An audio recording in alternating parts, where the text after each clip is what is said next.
Good evening, everyone, and welcome to Nerd Rage Gaming Thursday Night Pokemon.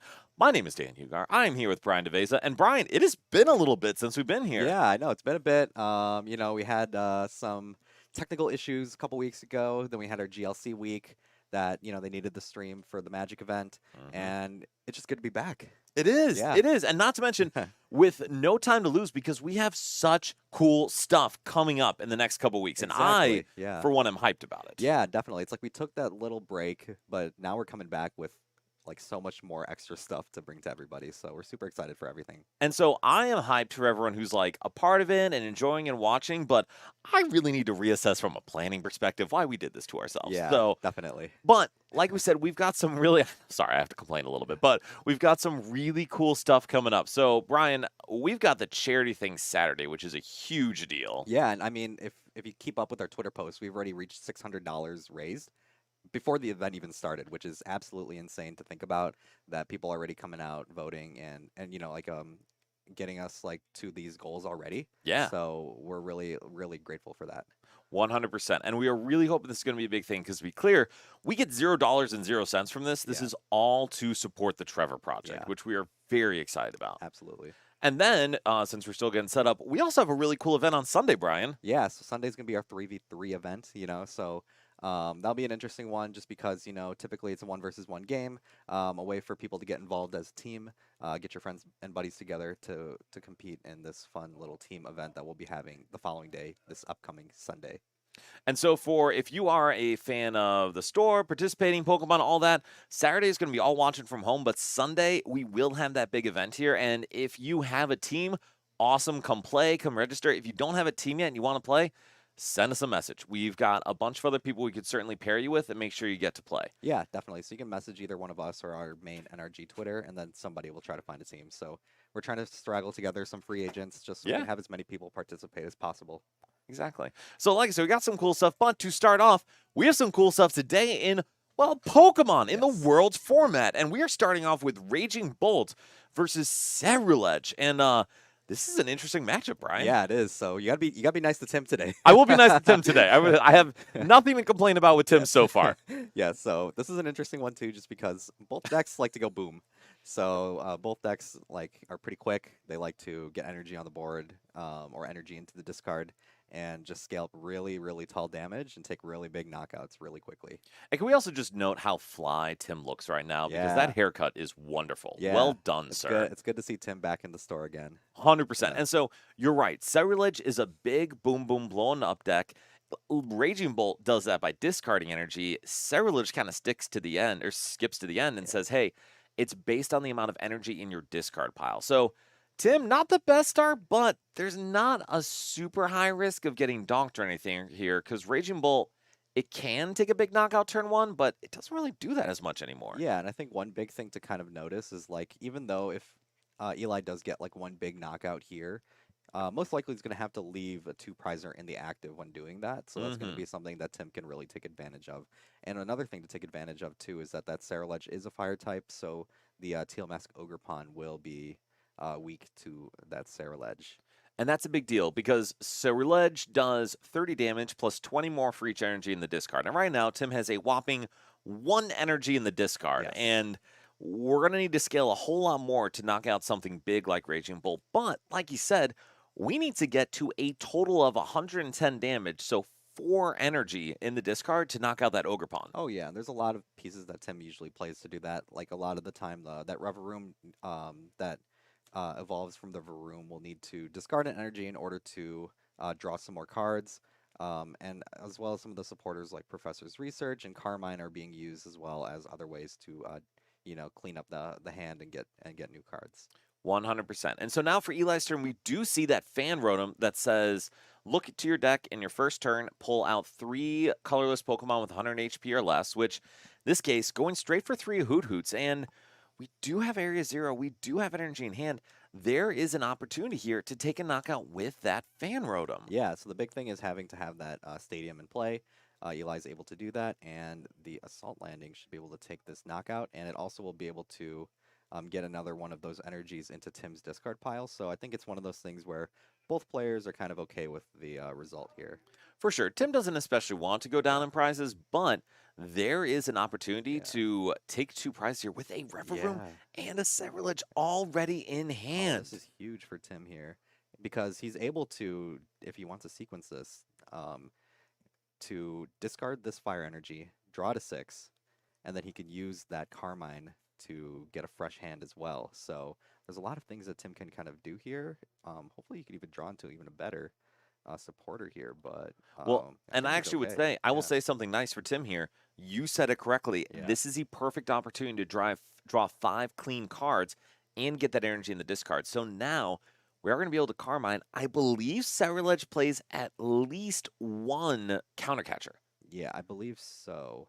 And that's a big deal because it means Tim still has an opportunity to take a 2-prize knockout. Plus, in doing so, Eli will have to get that Teal Mask Ogerpon back before he's able to use Noctowl's ability. Yeah, and Tim's looking to grab the Pheasantipity, which is what I was thinking would be the right thing to do here, because if you want to, you can, either flip the script, then Carmine, Carmine flip the script. Either way, you'll be pretty much seeing 8 new cards.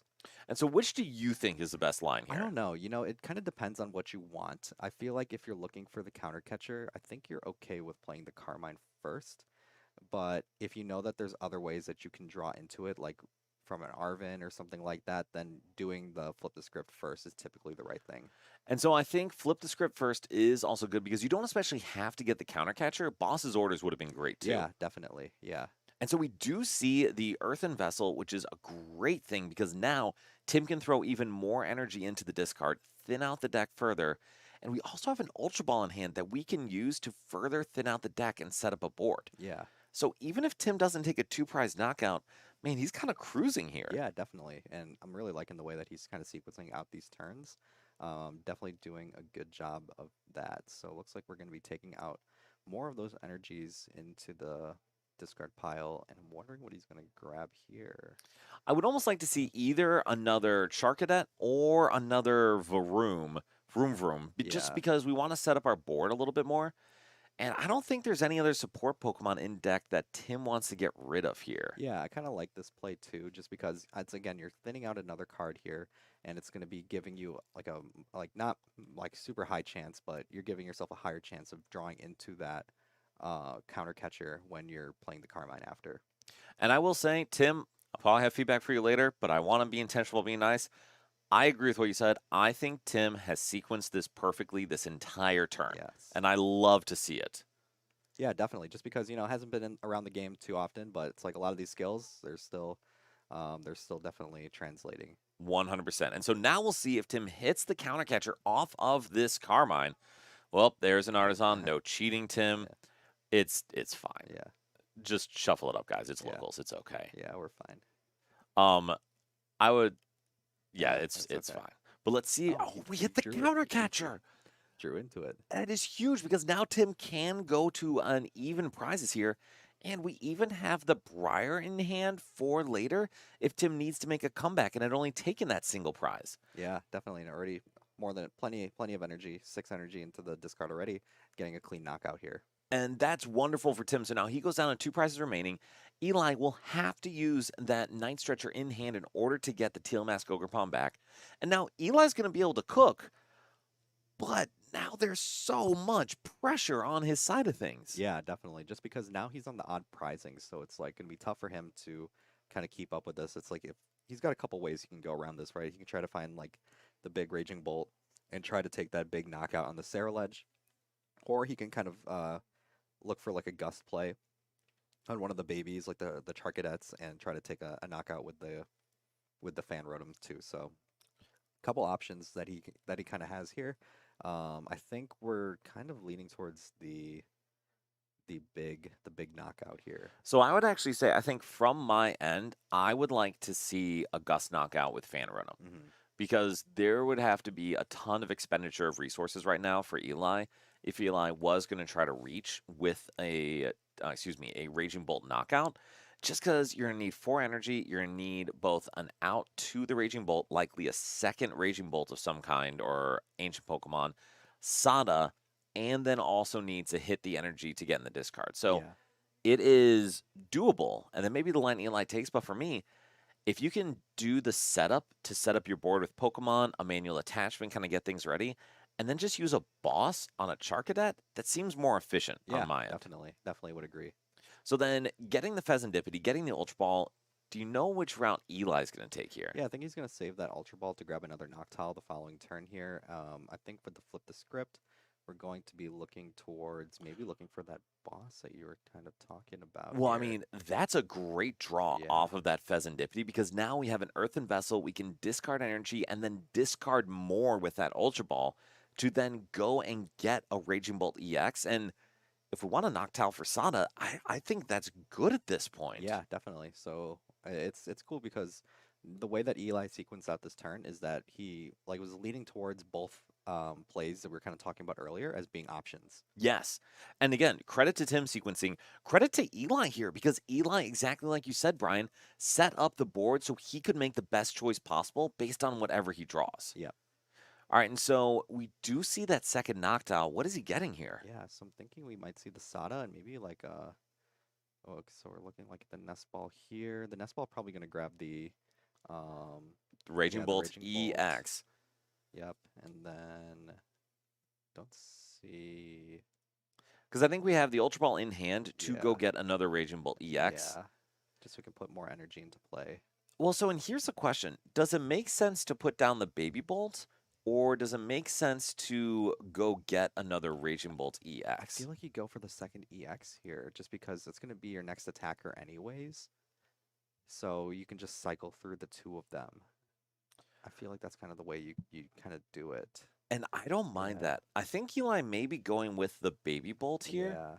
just saying that there's an opportunity to snipe and take the prize, Yeah. but that's going to be 3 energy, which is a lot. Yeah, definitely. I don't even know if we can get 3 energy out. But regardless, so Brian, what do you think about the line Eli's taking here? Is this the Yeah. best thing for his game plan? Yeah, I mean, I probably would have taken this game plan of going with like the big guy, and going with the Sada play, just because I feel like later on in the game you want to hold those gusts to clean up the end of your game, because like boss with Ursaluna is like super powerful, and there's like a lot of other ways you can kind of utilize those those gust cards. Ooh, but the Oh, counter catch what a here too. clutch grab. And so I think it's a very wise statement that gust is harder to come by, so it's good Yeah. to save it later. But if Eli gets the counter catcher here, I mean, is there ever a world where you don't go after a Charcadet? Um, I feel like you still go for the EX. I think it really just depends on how many cards Tim has in hand. Part of me was thinking about like a really greedy play and going for the Fez here, but I feel like you want to save the Fez for the end of the game for like an Ursaluna type play.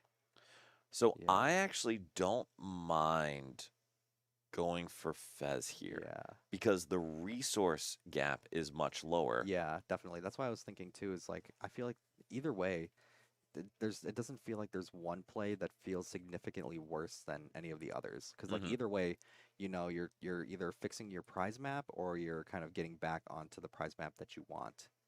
Agreed. And Yeah. I don't think it's especially bad. Tim did have a pretty sizable hand, which Yeah. is fine.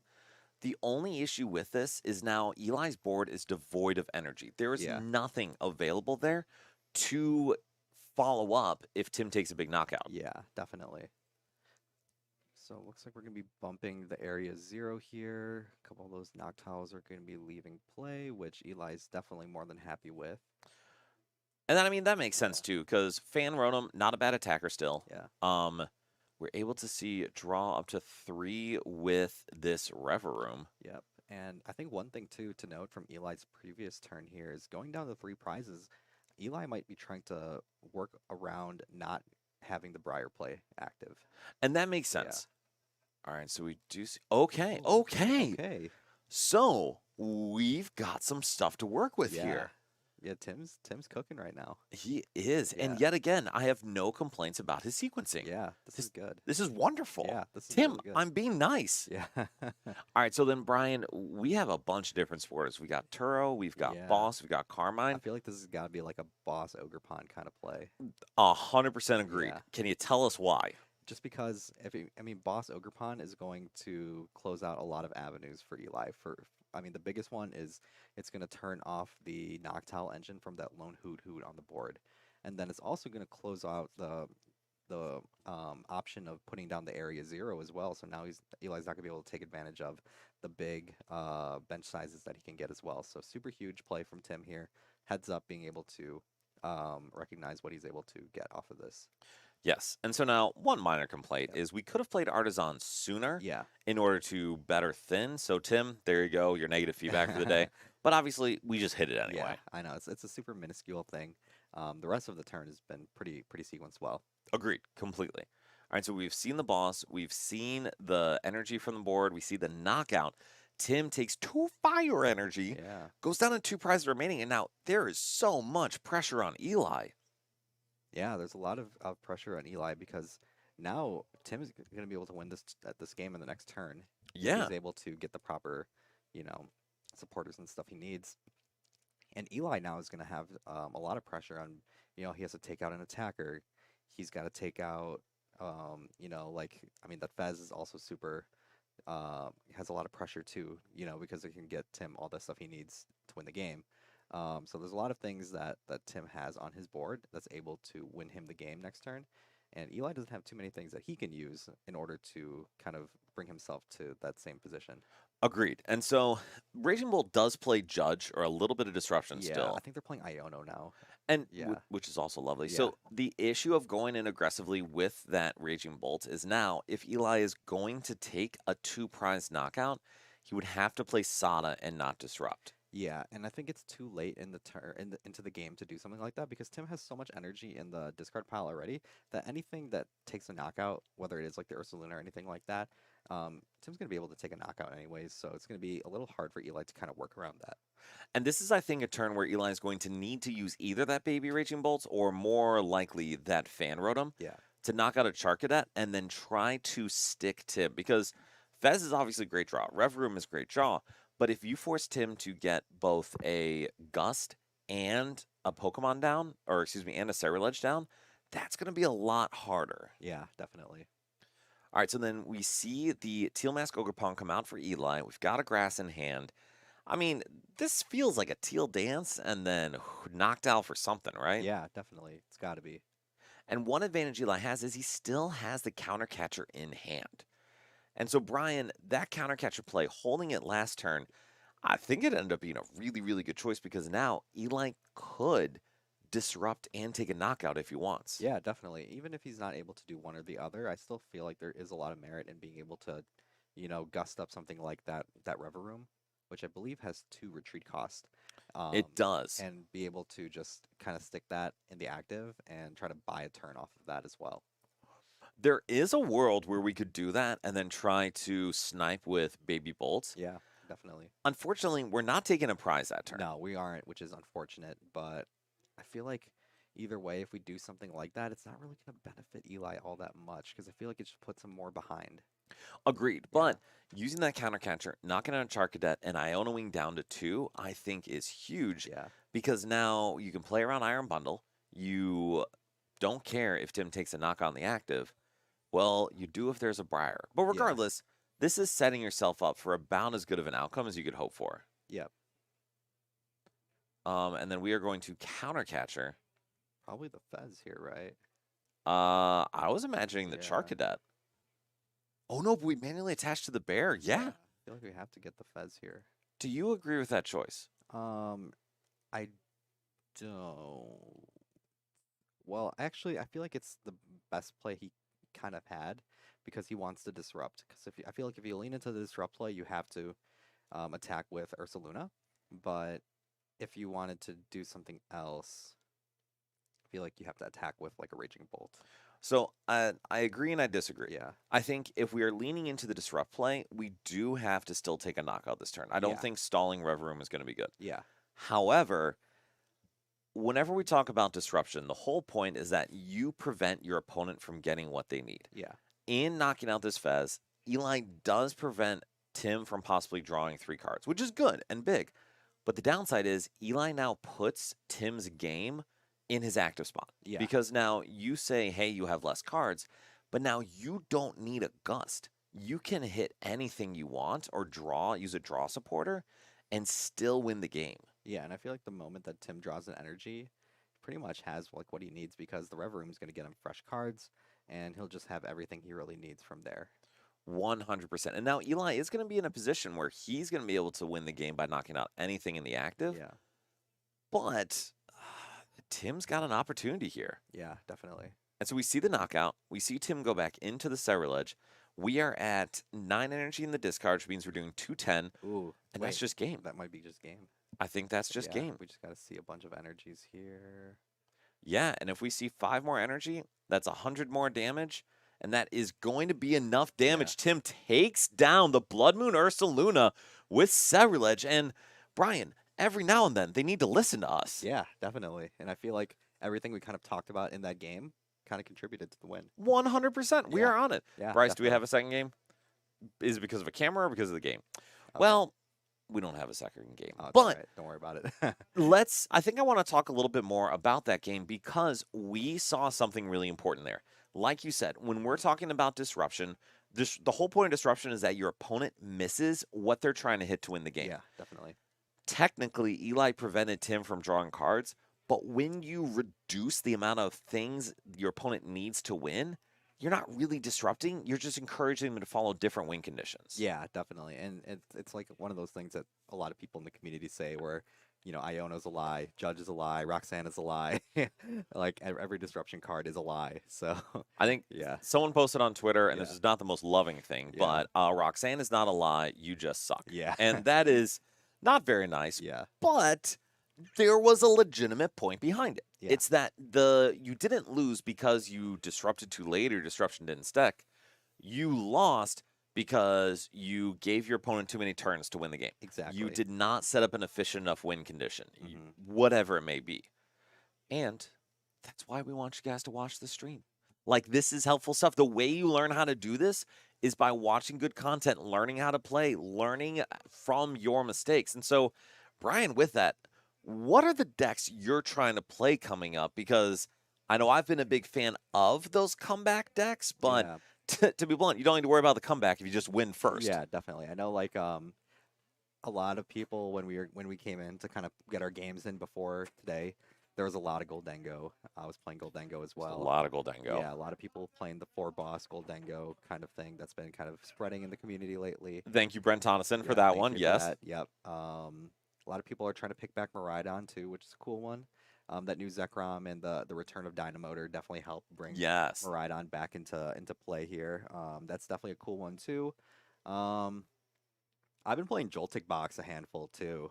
Okay. Yeah, I've been playing that too. I feel like it has pretty decent matchup spread as well. And I feel like the simplicity of play kind of helps. Well, I would say, Yeah. dude, you are literally picking all the decks that require zero comeback potential Yeah. whatsoever. It is purely just we make things go boom boom. Yeah, it's pretty much just like run over. And I'm gonna pop aside here Yeah. real quick because there are people talking in the chat. Yes, Kat, hello there. Good to see you. And I'm Yes. glad you have learned stuff from watching the stream. Yeah. This brings me great joy. Definitely. Oh, cool. There we go. Okay, there we go. Perfect. No, thank you. Oh, and Nick, thank you, Yes. man. Oh, it's Really Nicole. appreciate That's you my, guys. That's my girlfriend. It's Nicole. Thank you, Nicole. Yes. Pleasure. Also, Brian, can you scooch that way Yes. slightly? Wait, towards you? No, the other Oh, way. Other way. Other way. Yes, perfect. And I'm Alright, gonna cool. scooch to you. Okay. Alright, cool. We're a little more centered. Good job. Yes. Go team. Professional. But yes, Ceruledge, I think, has a chance to be good, even though I don't know if I love it. And JJPTCG, I think Dawn may be solid. But I don't actually know if you mean Duraludon or Miraidon. I think it's Miraidon. Okay. Yeah. And Brian, what do you think about Miraidon going into this format? I feel like Miraidon's cool still, but I feel like Joltik Box is still the better of the two. All right, so why is that? Um, Because those, even though they use electric types, they're very Yeah, different decks. They're very different types, just because I feel like Joltik Box is consistent, I guess, more or less. Sure. Just because Miraidon, you kind of rely on the electric generators and stuff like that. Those can whiff for sure. Or True. but with like Joltik Box, I feel like you're able to kind of set up your turns to either like two directions, right? You can Yeah. go the run over route where you kind of like power up the Iron Hands and stuff like that, or you go like the Pikachu route where you kind of attack tall. and Oh, yeah, John, John. Yeah, awesome to have you here. yeah, Thanks, awesome. man. I know you're a big Miraidon guy too, so yeah. Zard, I think, is going to be real good coming Yeah, up. Zard is cool. I actually really like the idea of playing Zard. I know like Azul's been playing that on his stream a lot, like the Zard with Dust Noir. Yes. Yeah, and that's cool too. I actually kind of want to play that because I'm a big Zard enjoyer, so that'd be cool to play again. Well, we're transitioning around a little bit, Yeah. but I could not pass this opportunity up. Bryce, can you throw up my one for the matchup? Yeah. So we, in case you haven't heard us post about it a trillion freaking times, because we want to, because we want y'all to donate and make some money for a good cause, we're going to be playing in a charity event. And my opponent, Isaiah Bradner, will actually be playing Charizard EX against me playing Dragapult. And I'm actually fascinated by this matchup because Yeah, I'm going to be definitely. playing the Slowpolt versus Charizard. And Brian, what do you know about this matchup? Yeah, so historically, this matchup is kind of like why Charizard's kind of not been in the meta as of late, just because Dragapult's able to really pick off a lot of the baby Pokemon on the bench and stuff like that. So it's a kind of a reason why we haven't really seen too much Charizard in the meta. But I feel like with like the Pulsard and just like the Dusknoir line and just like different changes in the meta and kind of how we approach things, that Charizard actually is not as like bad like in the meta now, and the Chi-Yu also kind of helps too. Well, Chi-Yu helps a Yeah. lot in Gholdengo. I will say Yeah. one of the biggest things that Charizard is going to have to face is that rise in Gholdengo, since Yeah. Gholdengo's number one, wildly more consistent. Because when you get to draw an Yeah. extra 2 or 3 cards every turn and stuff can't get trapped very easily, like, man, that's very scary. Yeah. But the counterpoint is Gholdengo now puts down lower HP 2 prizers. And Yeah. that is a big deal for Zard, especially when you can involve Dusclops and Dusknoir. Yeah, it kind of helps you reach those numbers a lot faster and allows you Yeah. to kind of cheat out some of those taller knockouts earlier in the game. Which is a Yeah. huge deal because Zard is a deck that has a lot of inevitability, but early game it's not always the most powerful from an attacking sense. Yeah. Even though 330 is a pretty good HP count. Yeah, definitely. So, John, I'm curious for you and for others watching. Like, I know the deck list we're going with for the charity thing is Gabriel Fernandez's deck, just plus or minus a card or two, since the dude had a good season. Yeah, he had an awesome season. He had the perfect season. He literally had the perfect season. Yeah. I don't think we're ever going to see that again. No. All right, so Brian, what kind of Zard is the best one to play right now? I feel like you gotta kind of just play the one that plays Dusknoir and the Chi-Yu. That's fair. The Chi-Yu kind of helps with, the Gholdengo that you mentioned, and Crustle. Oh, Crustle. Yeah, Yeah, Crustle. Crustle. I didn't even think about Crustle, but you're absolutely Yeah, right. it's You a got to rat. get through it somehow. Yeah, it's a rat deck. You kind of have to gotta get past it somehow. And that That is Chi-Yu true. kinda helps. I was playing the Toadpult on the ladder the other day, and I hit Crustle. I was like, I don't even know what I'm supposed to do into this. It's actually not it's not that terrible Yeah, for it's Pult. just annoying. Yeah. It is wildly annoying. Fun Yeah. fact, Mist Energy turns off Phantom Dive if you ever try to use a bunch of Dust Stars to set up a knockout or Yeah. something. That's true.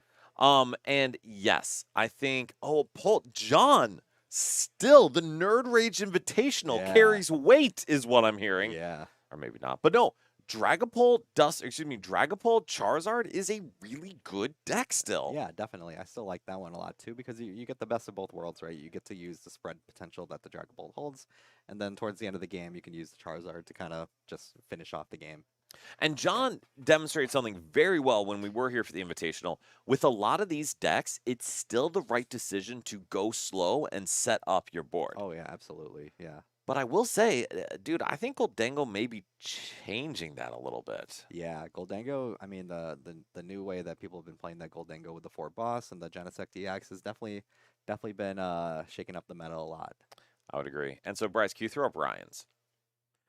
And so, to transition again, Yes. we have a lot of other rounds, not just mine, going on Saturday. And one of those will actually include Gholdengo, our favorite.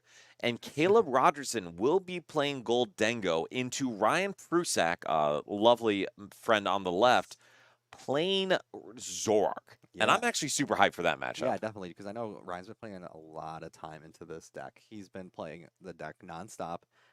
really trying to kind of perfect the list and stuff like that. He's been putting a lot of time into it, so definitely going to be cool seeing what he's kind of come up with into one of the tougher matchups for the Zoroark deck, which is Gholdengo. Agreed. And I would say we've mentioned some of the players. Isaiah Bradner, I don't really need to introduce him too much. He's a Yeah, pretty good player. yeah, Caleb Rogerson, hopefully y'all know who he is. yeah. But top 4 Portland, top 4 Vancouver, top 8 Merida. The dude is insane. Yeah, really good player too. I mean, and he's been very comfortable with decks like kind of like Gholdengo, Miraidon. I think he's played Charizard a decent amount too. I mean, whatever he Yeah, plays with, whatever he he wins plays, typically. yeah, So he's a super good player, very talented. So, yeah, another one that's going to be a really cool matchup here. it is, and we're gonna have a lot of really good players this weekend. So I'm very excited. Yep. But Zard farming Dengo, I always think is interesting too because Goldengo Historically too, I feel historically, like. yeah. I mean, Dengo can reach one shot anything. You can play the game however you want. Mm-hmm. Now you can much more readily use single prize attackers in Sizor. Yeah, Like, man, that's pretty good. it is definitely. All right, so then Brian, we got a little time before our next round here. Yeah. So let me ask you: do we want to talk about decks? Do we want to talk about charity thing? Let's do charity again. Let's keep on the roll. I mean, we've been talking charity the whole time.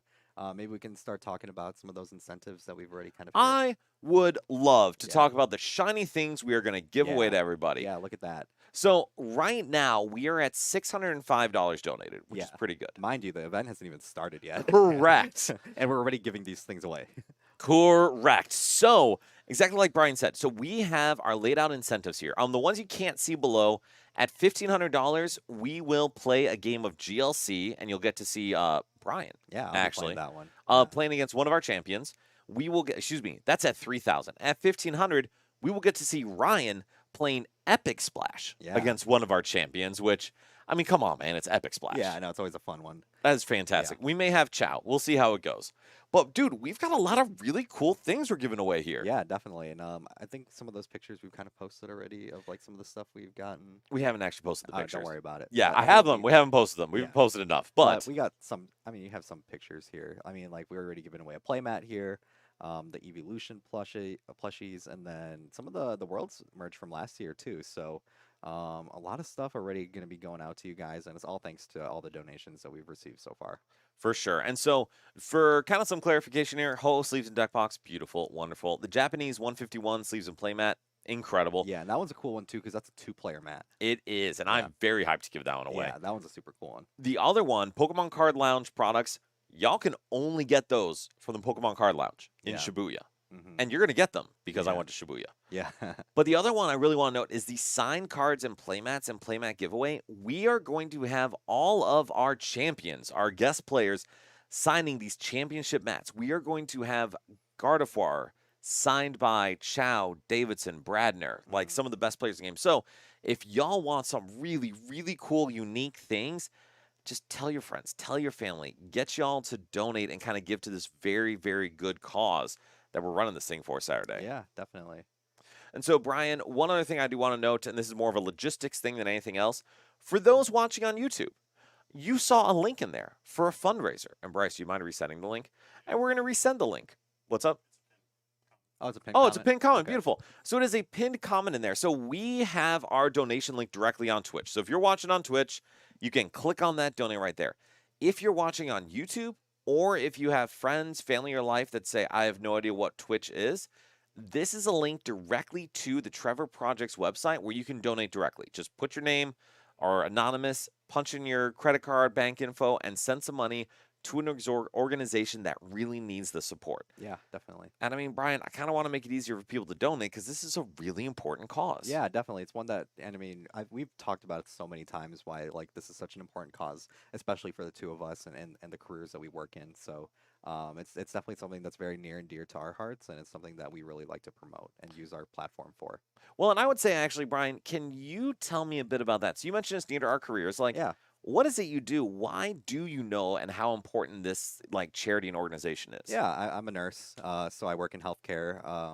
And I see plenty of different kinds of patients every single day that I come into work. And there's just some demographics of people that just need more help than others. And the Trevor Project's kind of like one of those ways that we kind of do that by helping out the mental health of the LGBTQ plus community out. And they're definitely a community that can definitely use a lot of help as well. So it's one of those that we just want to give back and help out and yeah, do something like that. Agreed. And so I'm a clinical therapist, mental health counselor, and I work with people at a higher level of care. So people who are struggling to the degree where they can't go to work each day, where they need to go to treatment all day, like Yeah. 5 days a week. So I see a lot of people come in who are struggling with suicidal thoughts, with self harm urges, with really, really serious things. And a lot of those people are in the queer community. Yeah. And kind of like you said, Brian, there are people who need additional help, not because of anything with their identity, No.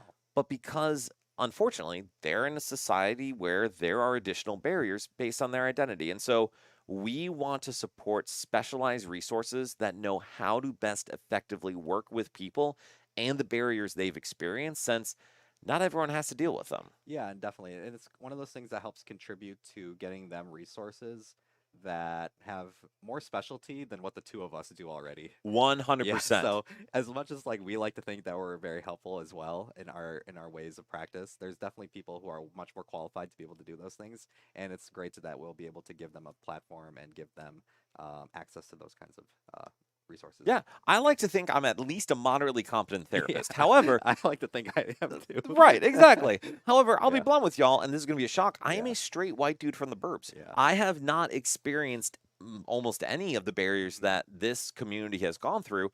And so for us, it's important to support those people who need additional support. Absolutely. Yeah. And I'll even say too, from my own work experience, like we get additional trainings on working with marginalized populations. Yeah, And that's a definitely. big reason why Trevor Project helps is they make sure people have those trainings and Yeah, resources. so they make sure that like we're able to do our jobs as well. 100%. Yeah. Because I'll be honest, like I work 5 days a week.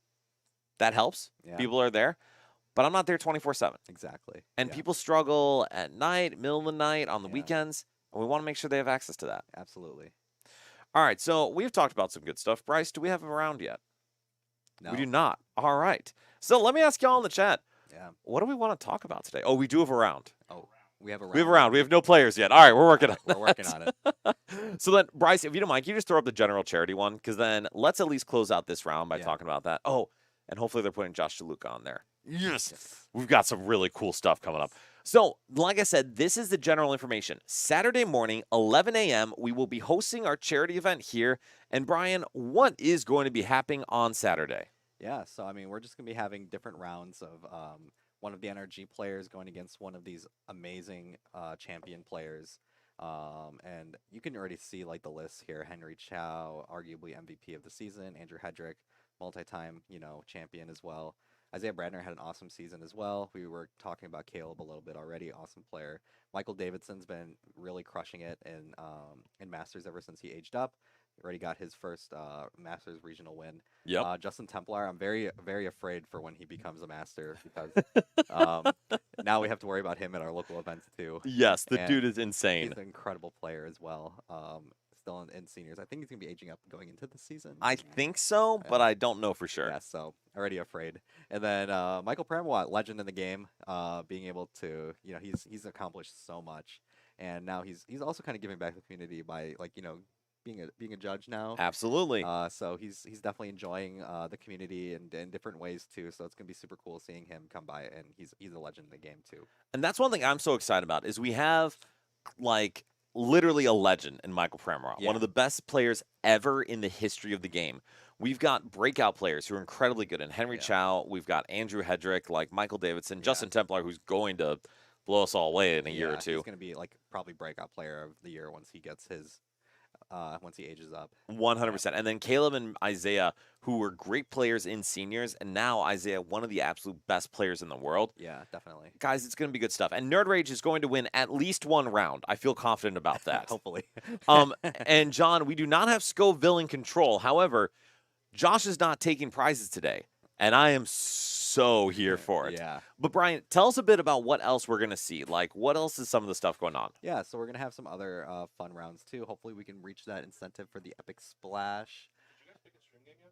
I No, thought they Eli did. and Reno are picking it. Oh, are they all seated already? I asked them both to do Oh, it. okay, cool. Yes, but it's Yeah, fine. I mean, we have other fun rounds too. We'll be playing some. We'll be playing some GLC, and the fun thing about this is each matchup, both the NRG players and the champions have talked about the matchups that they want. Yes. So it's cool because going into Worlds format, there's going to be a lot of stuff that people want to see. So we've kind of already taken that into account where, some people want to see that new Gholdengo with the Genesect. People want to see the Jellicent Gardevoir. They want to see Henry Chow play that. So it's like one of those things where it's like there's a lot of cool stuff, a lot of new archetypes, and a lot of new support cards that are coming out. So we want to kind of incorporate those and give people like a first look almost 100%. of what these decks are going to kind of look like going into next format. And we're only a week away from when the set came out on PTCG Live. So Yeah. we're going to see at least one Grimmsnarl. We're going to see a couple Dragapult. We're going to see, like we said, Zoroark, Gholdengo. Charizard. We're going to see Charizard. We're going to see at least one Miraidon. Yeah, which is cool too. I know there's a lot of Miraidon enjoyers out there too. So hopefully there's a little bit of something for everybody. Yes. And we'll be able to give everybody a good show here. And at least one of these famous players has not actually picked their deck yet, which meant I got to choose what they're playing. Oh, that's and fun. it is some shenanigans. They may not be happy about it. I am happy about it. So, and I think we forgot to mention too, Rahul's going to be here to help us out with the how do we forget that? Yeah, how do we forget that? I can't remember if we got the initiative, but it's yes. all right. Rahul Reddy, Rahul's gonna be Rahul Reddy is going to be commentating and casting and talking with us the whole day. So primarily it'll be me and Rahul talking, but Brian, we're gonna have you on here. Yeah, once I wake up because I work tomorrow night. Yeah, that's very fair. But we're gonna have Bradner and Chow on here talking at times. We're gonna have Michael on here talking. We'll try to cycle out people just because we don't want too much fatigue going around. But we just we just want to have a lot of fun here. So we want to give everybody a little bit of everything. And hopefully we can kind of delve deeper into like all the top players, how they felt about their seasons. Yeah. What their kind of goals are going into Worlds. I know every one of them wants to win Worlds, but it's like, yes, I guess a lot of like the ins and outs of like how they prepare and stuff like that. Hopefully we can get a lot of that kind of extra content out of there for you guys. 100%. And so we do actually have a round now, which is very exciting. Yep. And are you putting Josh DeLuca? Okay, cool. Fantastic. So Josh DeLuca, he is a man of shenanigans. Yes, and he is a man of shenanigans, that's for sure. Every week he says, Dan, I got the sauce. And I love to hear it. And my rule always for Josh is, if you win a round, we will put the sauce on. Yep. Because you have demonstrated, at least today, it functions. And so Josh won a round, Brian. Yeah, so it functions at a baseline level. Correct. I don't know if it's like a regional level, but it does function. So, Brian, what do you think Josh is playing today? I have no idea. I'll give you a hint. I'm trying to think if it uses like new cards and stuff like that. It does. It uses at least one new card. At least one new card. Is like an established archetype already? Sort of. Sort of? Maybe. I have no idea. I will give you a hint. You flip 3 coins a turn. Oh, is this Wugtrio? It is 100% Wugtrio Mill versus Gholdengo. And ladies and gentlemen, it's not a turtle. Wait, I know it is. I had to do that to start because I got the other part that's going to give it away in my hand. All right, drop turn. Oh, yeah. Oh, we just have the switch. No, Senior is playing Gholdengo. Josh was playing That's fine. Just please everyone be mindful. But we do have Josh get down big hand. And we'll see what else he's doing now on Senior's end. That's what I'm saying. Like, I feel like I'm playing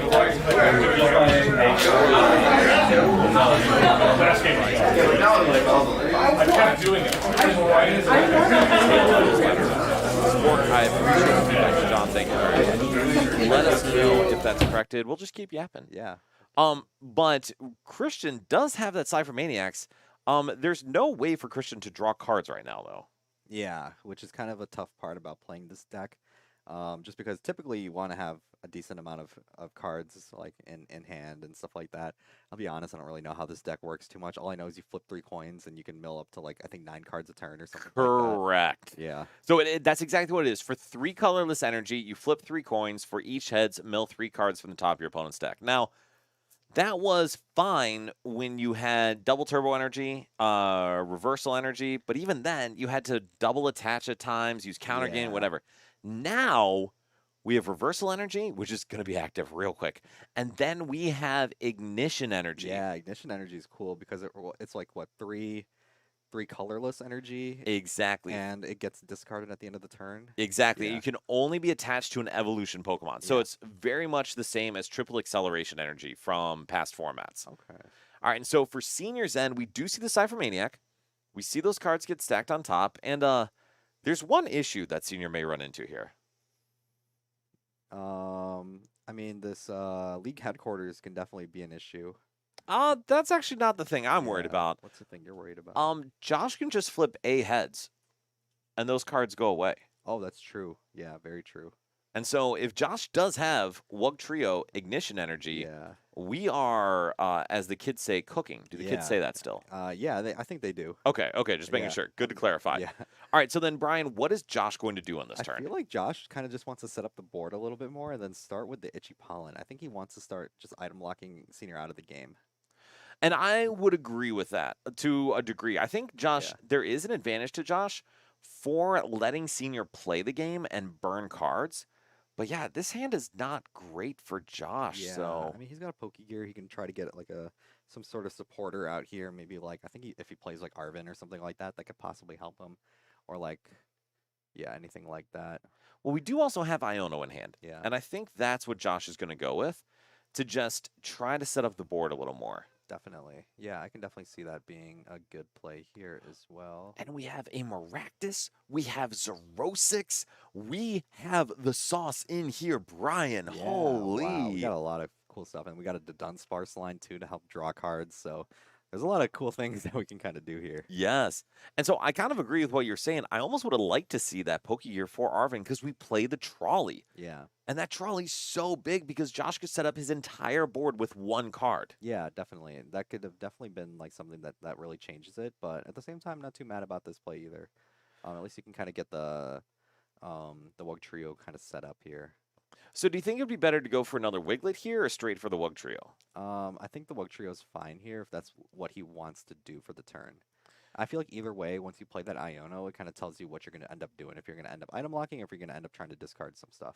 True. So the only issue with the item lock is we do have that Pokemon League HQ now, which means that Budu needs an energy attached to it in order to item lock. That is true. So not ideal, but not the worst in the world still. Again, it's not a bad thing to have Senior start to play down his hand.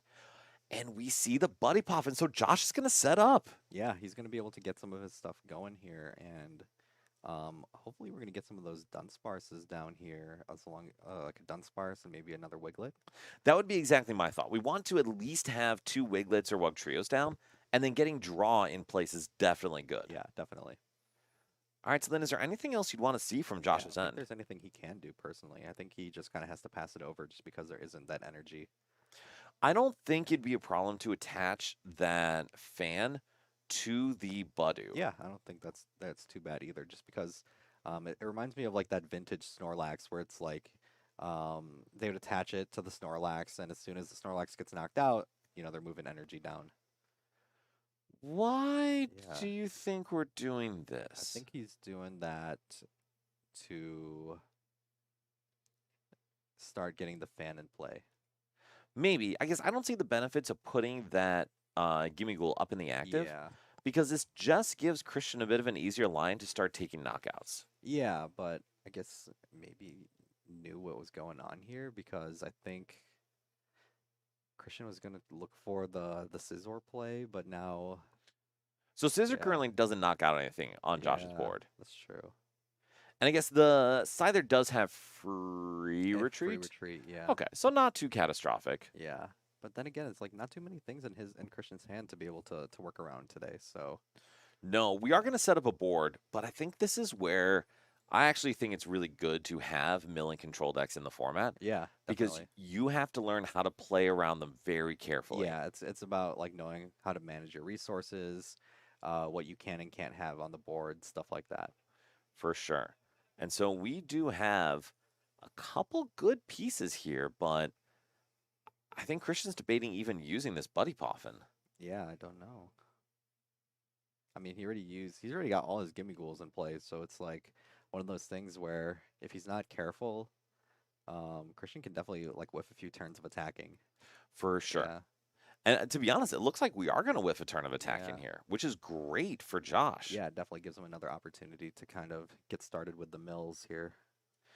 And so we are missing, it looks like, the pink card. No, Josh did not item lock because Pokemon League HQ is down, and that means Budu does need an energy attached in order to use its Itchy Pollen, which is not ideal, Yeah. obviously, but here we are. Here we are. Yeah. And so we are going to go for, I think it was Stadium, and then Another Cypher, I think.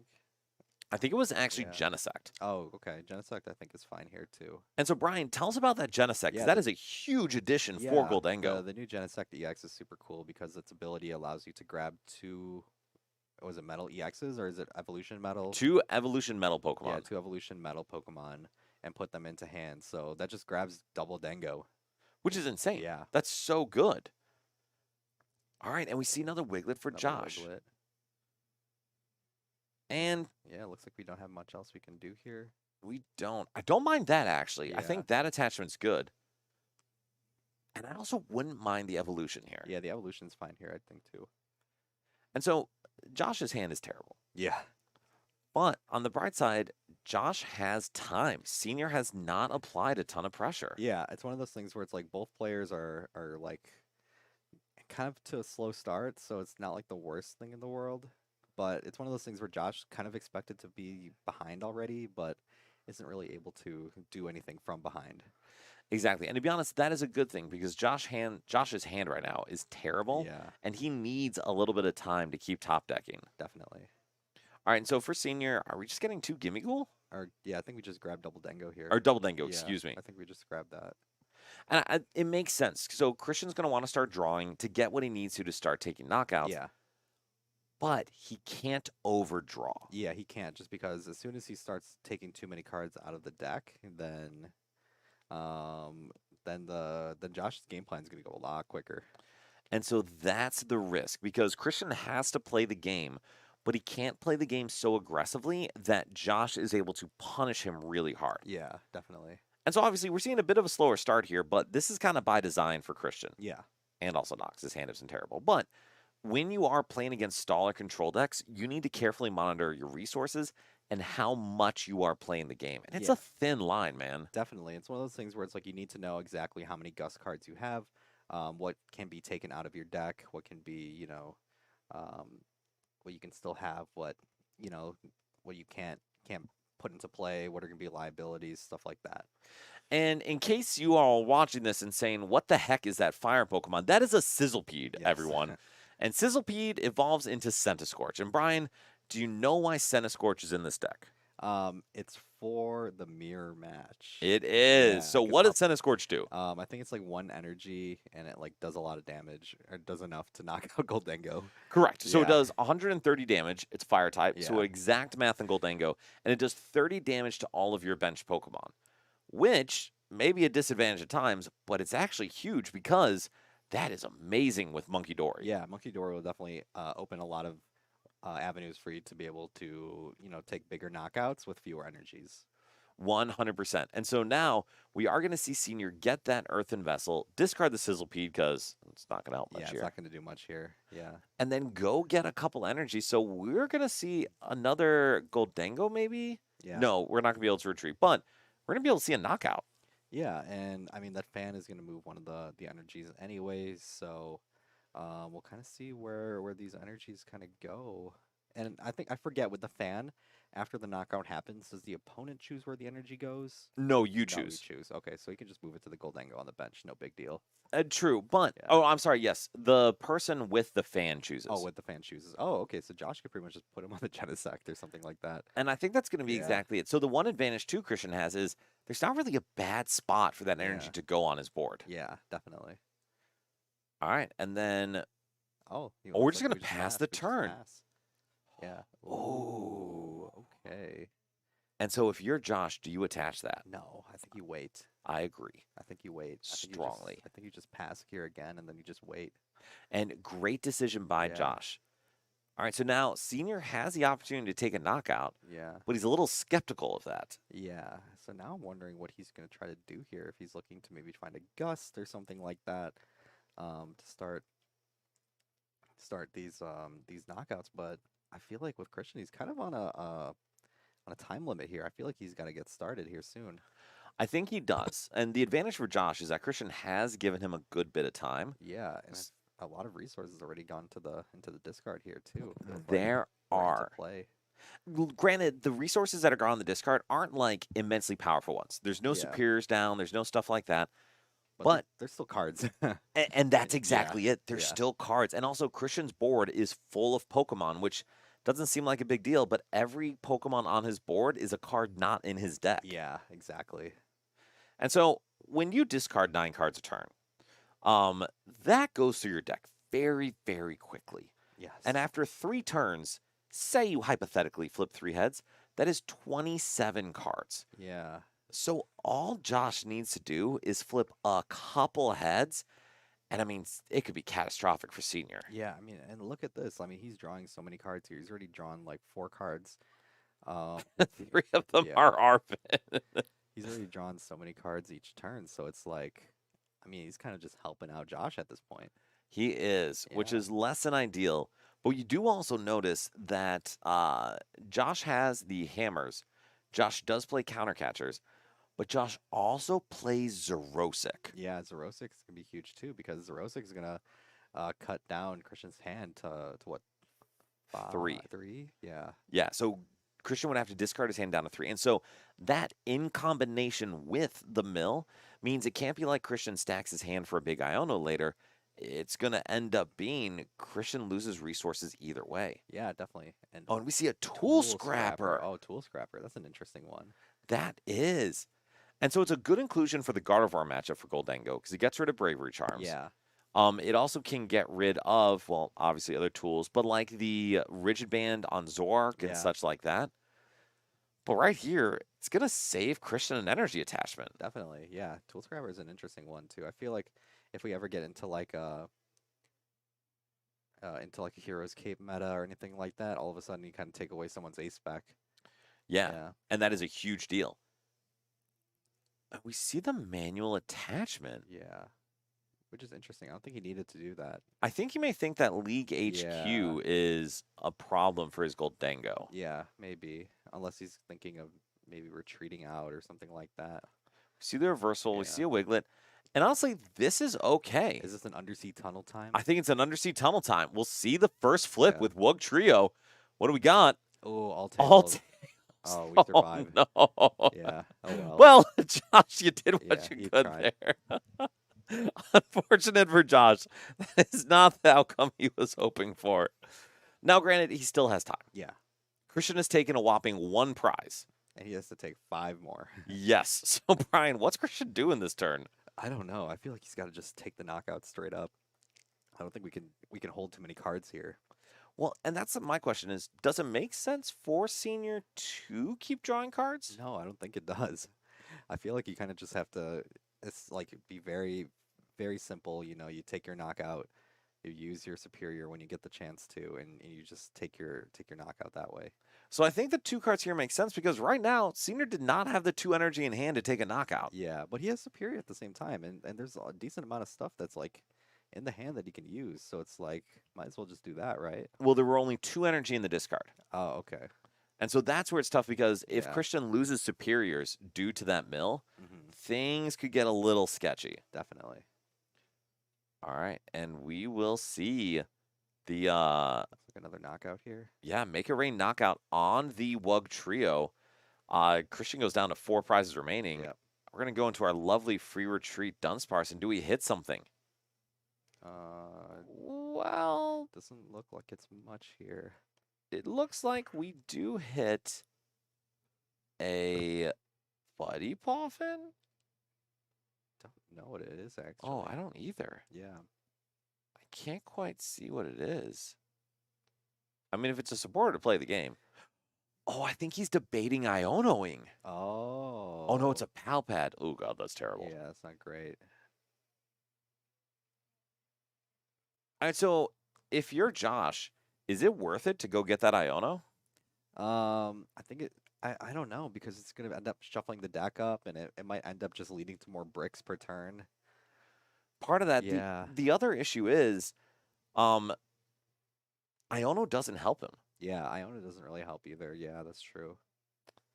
But this decision I agree with. Yeah. Go into the Wiglet. I can't really blame him for the Iono. Yeah. Maybe he just wants to shuffle the deck up too. Agreed. But yeah, we'll pass it back over to Christian.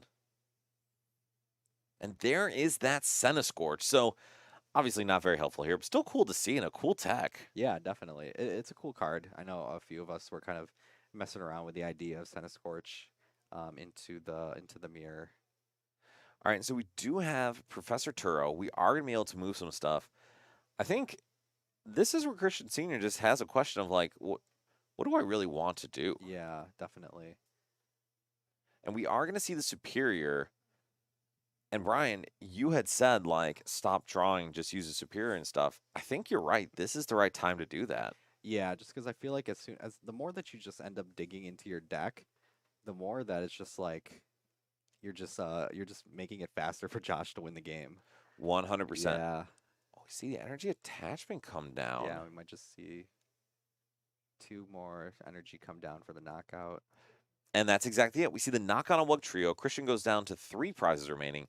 And now the clock is getting pretty severe. But we get to Fez.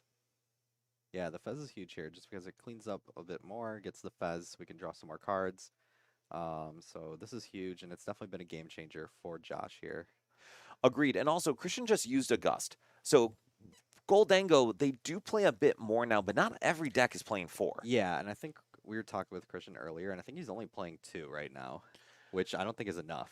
For this matchup, it certainly isn't enough. Yeah. But that does mean there's a chance that Josh can kind of sneak away with a win here if he just discards Christian's last remaining boss. Yeah, definitely.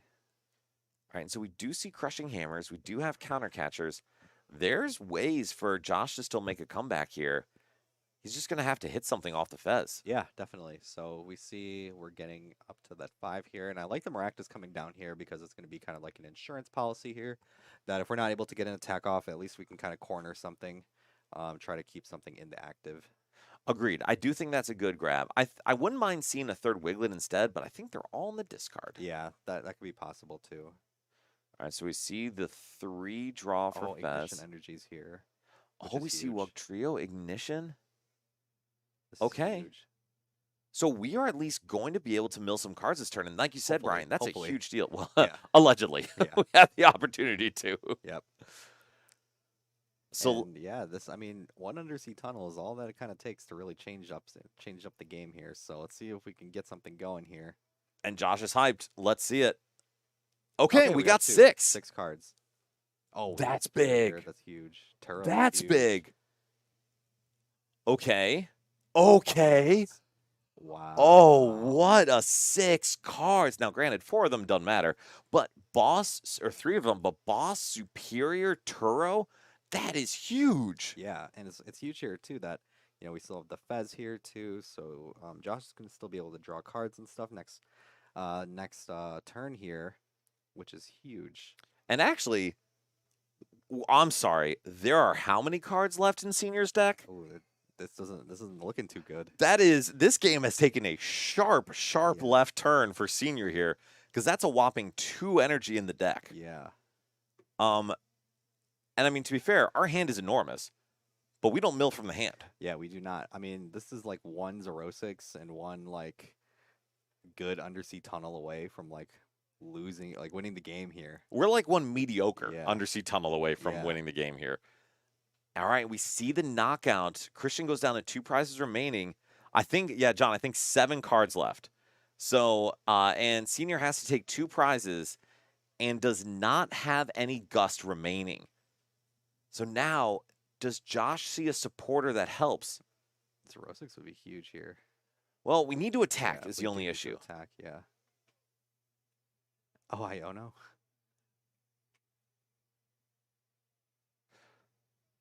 Oh, and Christian is saying, bro, I thought it was base. Yeah. All right, so now we do have the Iono, but honestly, do we even want to play it? I think we are playing it. I guess for the main reason that Josh needs to attack. I guess that's fair. And so, had we already flipped the script? Not yet. So then that's my question. Why not flip the script first? Yeah, I guess if he knew he was going to have 0 cards, I think that's the main reason why he decided to do so.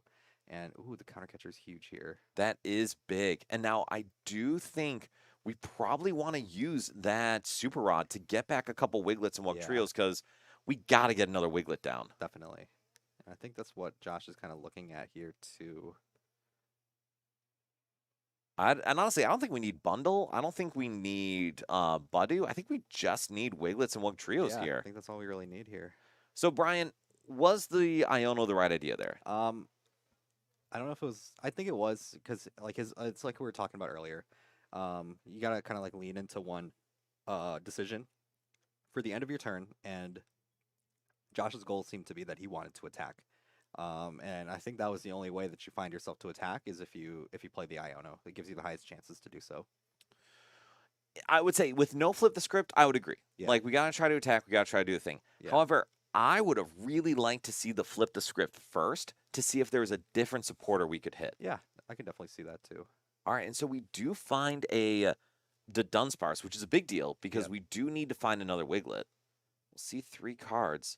An Ultra Ball and an Artisan, those are both huge. Yeah, definitely. I'm wondering though if we play the Artisan now, because I feel like the Area 0 kind of has done its work already, or not the area, the league headquarters has already kind of done its work already.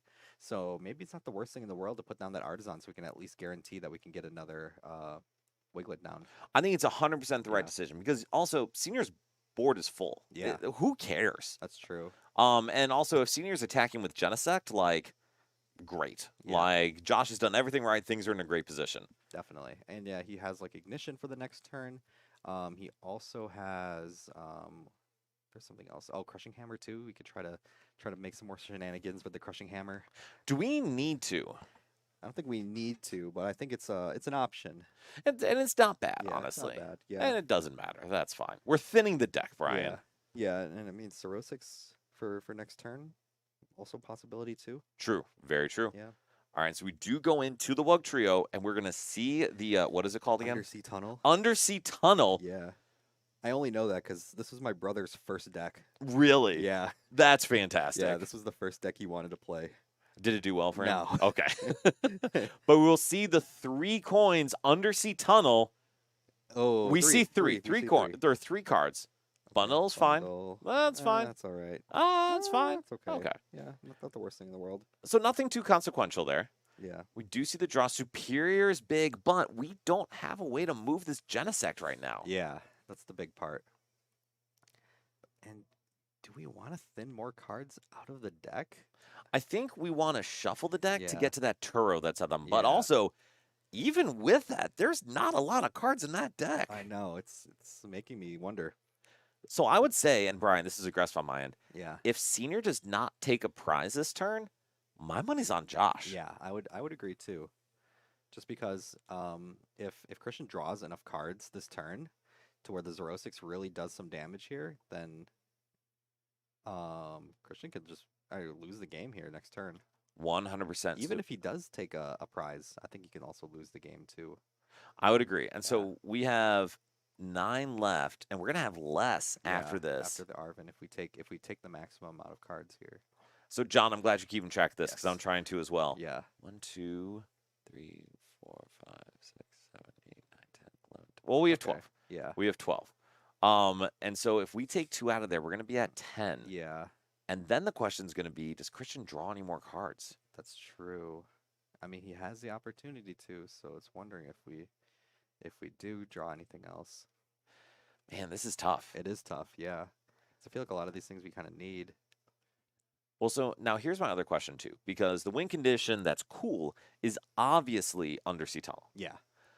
But the win condition that wins, it doesn't especially have to be. Yeah, it definitely doesn't have to be. Yeah, there's definitely other ways to kind of win the game.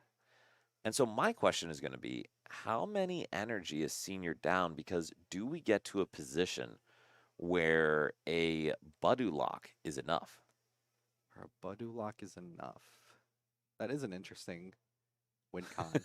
Yes, Sparkmaster. This is much more interesting Yeah, than than playing Crossel. against Crossel. Yeah. Okay, well, never mind. We have 4 energy in hand. The Undersea, or excuse me, the Budu lock is no longer going to be as effective as we need. Yeah. We can also Cactus the Genesect. That's also huge too. There is a Turo left in deck, but with 10 cards remaining, there's going to be, I think Josh is going to have to hope to stick something. Yeah, definitely. And I mean, it's kind of good that we already put the Maractus down, which is huge. That is true, but there are Turos left in deck. Yeah, Turo is left, yeah. So Christian would be able to draw into Turo and just kind of end Josh's miserable existence with that. All right, and so we do have the Wugtrio, which is fantastic. Yeah, Ignition. So Brian, I've never played this matchup, but the thing I'm seeing here is we do have the Iono to disrupt, we do the Xerosic, but to be honest, I don't think anything matters more than sticking a Gholdengo. Yeah, I think that's like the priority, and I feel like if you're gonna do something like that, I think you have to play Iono. And I would agree. John, did he draw with the Gholdengo after the deck search? Because if he did, that was a silly move. Yeah. All right, so then what I would like to see here, Brian, is I would like to see that Ultra Ball in hand to just go get... No, do not Iono. Why are we Ionoing? No. No. I thought we were gonna like thin grab like the Dunsparce and then like try to draw into something else. I also thought so. Brian, is there any reason why that was the right choice? I don't know. I don't think it was the right choice. I would personally agree with that. Yeah. But also, I do want to see a flip the script first. Yeah. So if he drew 2 with the active, I agree. I don't know why we did play that Iono. Yeah. I feel like we need to find a way to get a counter catcher here. I would agree. And I think that's like a necessity. Yeah. And we hit it. We hit it. Okay. We're gaming, Brian. Yeah. And we do take the Shiny Gholdengo into the active. We've used Flip the Script. We can draw with Dun Dun if we need to. But to be honest, I think we just Undersea Tunnel. Yeah, I think we just go for it. So then, is there anything else Josh needs to do? I think he just has to hope that he can mill a Turo if it doesn't get 3 heads. I agree. Yeah. A Turo or the last Superior, because I think there's one more remaining. Yeah. He's got to hope something sticks here. Yeah, and I think, Josh, you just got to rip it. Yeah. Do not discard that reversal Yeah. energy, though. Yeah, you're going to need that to finish off the game. So what are we drawing for, Brian? Yeah, I don't know what we're drawing for. Because I feel like we're in a position where if this Wugtrio gets knocked out, like, Josh loses. Yeah. It doesn't matter. But we at least have a couple more energy in hand. We're going to be able to sustain attacks. I just don't know what else he's missing. Yeah, I think we just kind of go for it. I don't think we need to really put anything else into play here. No, I agree. Like, we need to make sure that we don't deck out, but Yeah. I don't think the game's going to take that long. I don't know if there was a Superior in hand before the Iono. I think he had used it, right? He did. He used it to get a couple energy. Yeah, to get some energy. So, yeah, there is a chance that if we mill the last Superior and the Turo, that's game over. Yeah. But we'll see. Do we hit? Ooh, We hit 3. We hit 3. Okay, counter catcher. Not a big one. Ooh. Yeah, that's a fine one. Oh, Oh, no none Turo. of those matter. So I think Cedar might be able to close it out here. It depends if he hits the Turo off the draw. Yeah. Air Balloon Air is Balloon. big. Now we just need now to 1 energy. Yeah. I think you could just at this point, because you know you have the highest chances. I think you just go for it. I think you just draw all your cards. Agreed. Yeah. So Absolutely agreed. You can coin bonus in the active. You know, draw 2.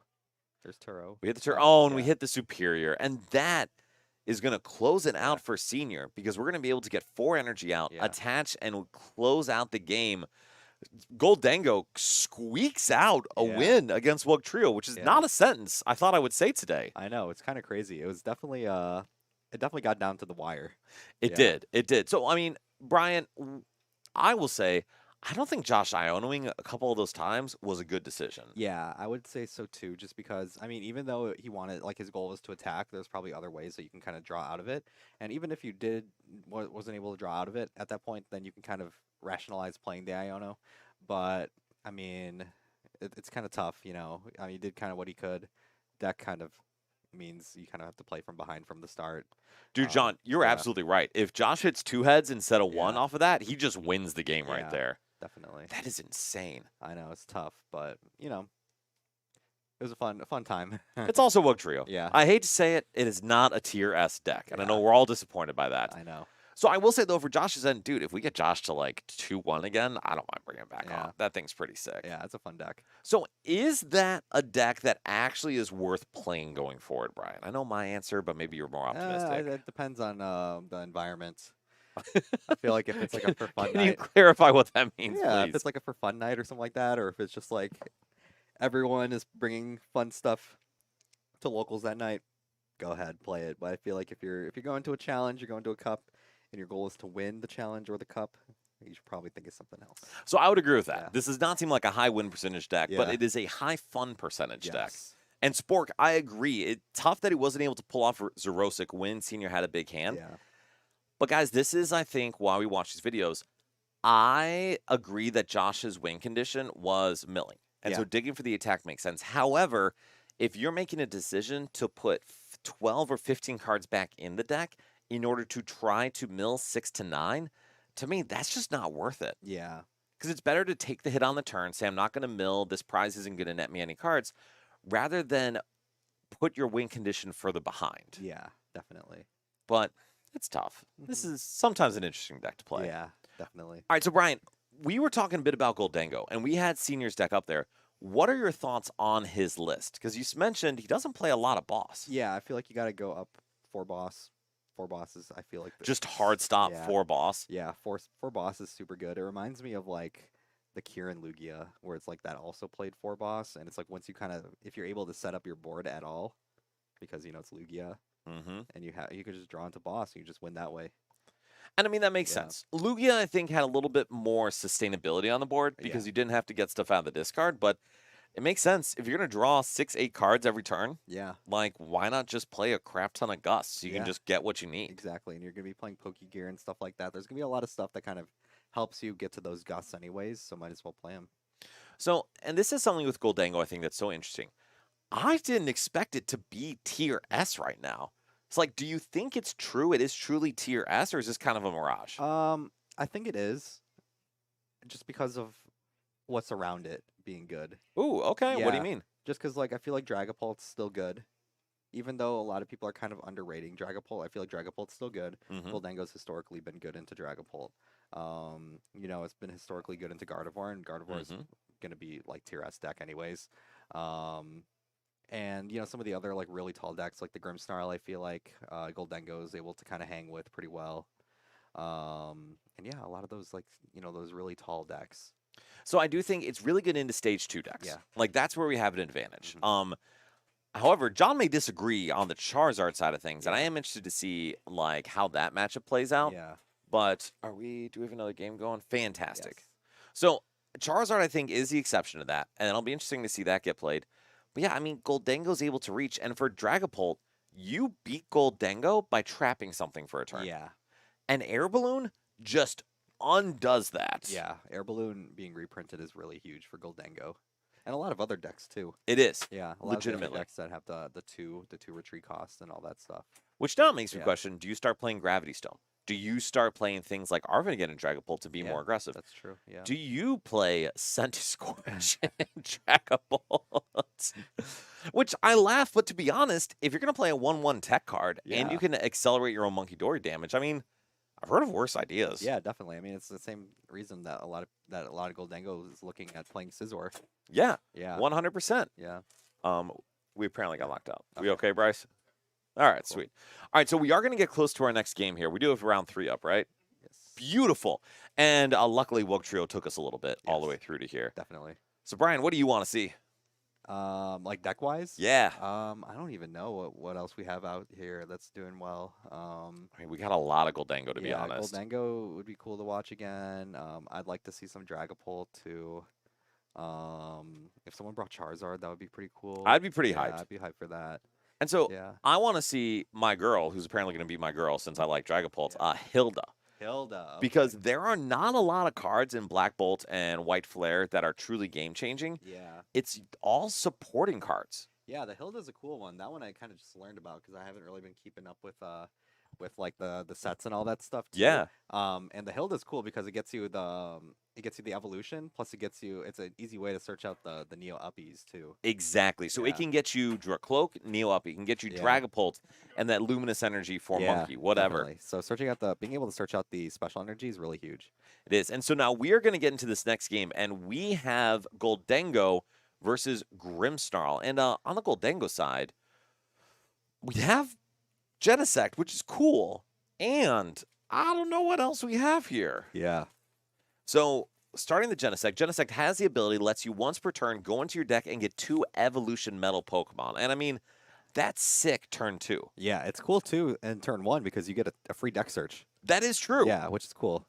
We can prize check. We can go get that Sizor should we really desire. But did you see anything in Kevin's hand beyond that? I haven't gotten the chance to look, but didn't see too much. Hello, Tay. Yeah, yes, hey, Taylor. you What's going on? absolutely did. Thank you for joining us. So we have Kevin playing Gholdengo, which is good to see again. And Grimmsnarl is a deck we haven't seen yet, and it's another one of those decks that didn't gain much from the new set, but it's still just really powerful. Yeah, definitely. It's just one of those decks too that kind of came out swinging. Started out the format super good, had a really good NAIC. So it's definitely one of the decks to kind of look out for. Agreed. And we see just the manual attachment to Genesect and then pass. And so from Adam's end, we've got a TM Evo, and Adam has to debate playing this Iono. Yeah, definitely. Kind of recognizes that Kev doesn't really have too much going on here. I feel like if he had any sort of basic Pokemon, any sort of Gimme Ghouls or anything like that, going into the next turn, he'd be chilling. Agreed. But unfortunately, his hand is atrocious right now. All right, so then we see the Grimmsnarl come down.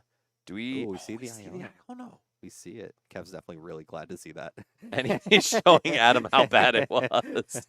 Oh, and Adam's saying that it's more important to protect that Devo. And so, Brian, how important is that Devo in this matchup? Yeah, the Devo's cool in this matchup too, because if you're able to kind of get enough damage counters kind of built up throughout your board, and the Monkey Dory is able to kind of put in enough work, you're able to just Devo and take a bunch of prizes at the same time.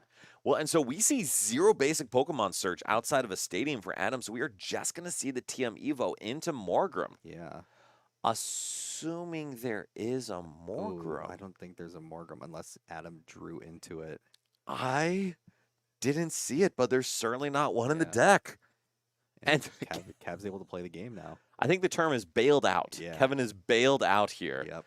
And Fizzle, that is rough for Adam. Yeah, maybe he prized them. I don't know. I don't see any Morgrem. Prized both of them. All right, so then getting to Kevin's end, the good news is we have a bunch of outs to get Gimme Ghouls. Yes. The bad news is we have literally 0 other things of value in this hand. And so that's, I think, the coolest part of Genesect, though. Yeah, Genesect can definitely bail you out of those weird situations where it's like you're not able to do too much. And it's cool too because we're able to just get prepped for the next turn. Kev doesn't have to worry about having like an Ultra Ball or anything like that because the Genesect will kind of get him there. 100%. And so I think what Kevin's debate here is, do I get another Gimme Ghoul or do I go get Monkey Dory? And Monkey Dory, I think, is going to be really important in this matchup. Yeah, Monkey Dory is definitely huge in this matchup too because it's going to help Kev reach into those taller matchups anyways, into like the Marnie's Grimmsnarl EX. Because now at that point, you don't need the 7th energy. I think you can just get 6 energy and you'll be able to get the knockout. Absolutely. The other thing that's so essential is it will undo a turn of either Monkey Dory or Marnie's Grimmsnarl Snipe or Frostlass. And like Adam kind of showed early, that Devo play is the win condition for Grimmsnarl. Yeah, definitely. So then what else does Kevin need to do this turn? Looks like maybe what's the retreat cost on the Genesect? Is it 2? 2. 2?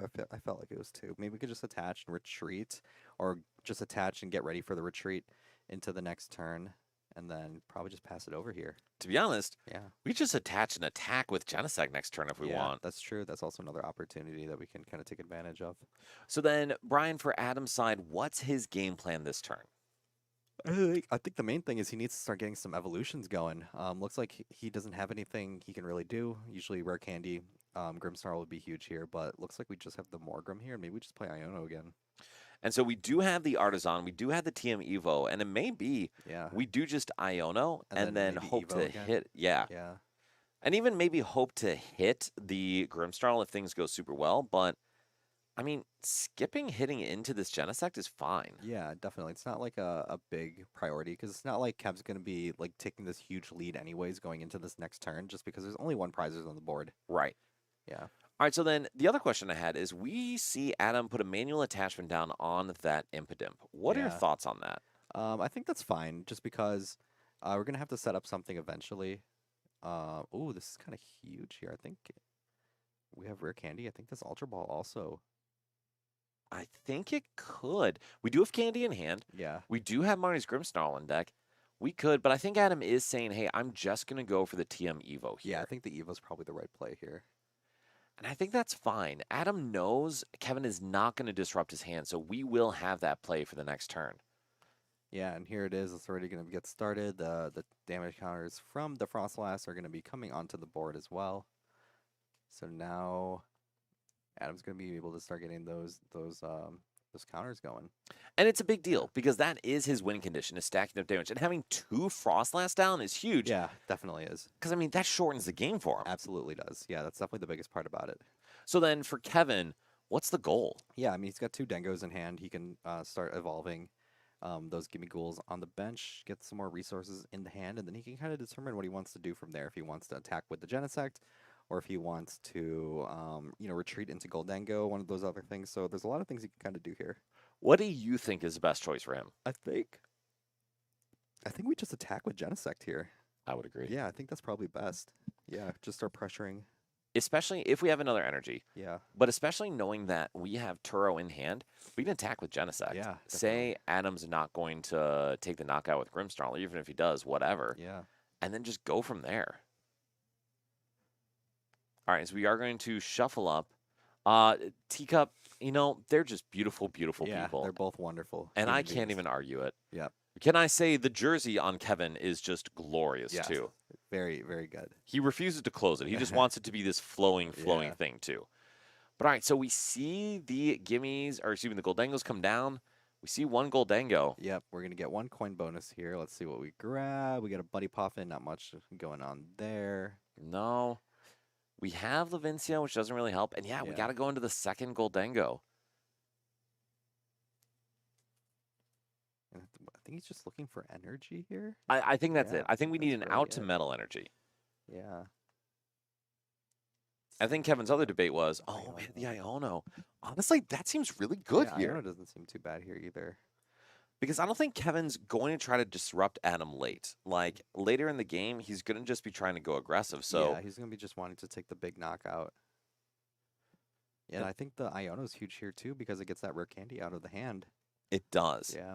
And so now is the time to get that other Gholdengo or Gimme Ghoul down. We could probably burn these Buddy Poffins. And then, yeah, do we just Iono? Yeah, I think we do. And the nice thing about it too, it's not like it's a bad thing that Kev's putting all these Gholdengos to the bottom of the deck because the Genesect's going to be able to search them back up. 100%. Now, this is Yeah. under the assumption that Adam's not murder it. Sorry. Yeah. Knock it out. But do we want to keep those Buddy Poffins? I feel like they're okay. Oh, looks like We just pass. What do you think about that? Ooh, I don't know how I feel about it. I think he's just thinking that Adam doesn't have it. Well, unfortunately, Yeah, he does. Adam certainly has it. Yeah. And not only that, we have it with a manual attachment. Oh. Ooh, I like this. So we don't have an Ultra Yeah, Ball in that's an F hand. ball. Interesting. Ooh, I like the corner idea. I don't mind that either, especially Yeah. knowing because that may be the only rare candy Adam has in deck. Yeah, definitely could be. So I give so much credit to Adam here because if this is the line Adam has, being able to stick this game and have to play for a Devo play rather than attacking with Grimmsnarl is Yeah. Does fantastic. the Genesect get 2 more damage counters? No, it's resistant to grass. Oh, it's resistant to grass. Okay. Yeah. Okay. That makes sense. All right, so now Kevin has a choice. Do we risk playing into the Devo play? Yeah. Oh, that's tough to think about now because I mean this is a really big part of the matchup now. Is what we were talking about earlier is how effective is that Devo really going to be? It is a Yeah. big deal. And so now Kevin has the opportunity to Cypher and put down a third Gholdengo, but I don't know if he wants to. Yeah, I don't know if we want to either because it just seems like it's going to be something that's just going to get stalled into the active again.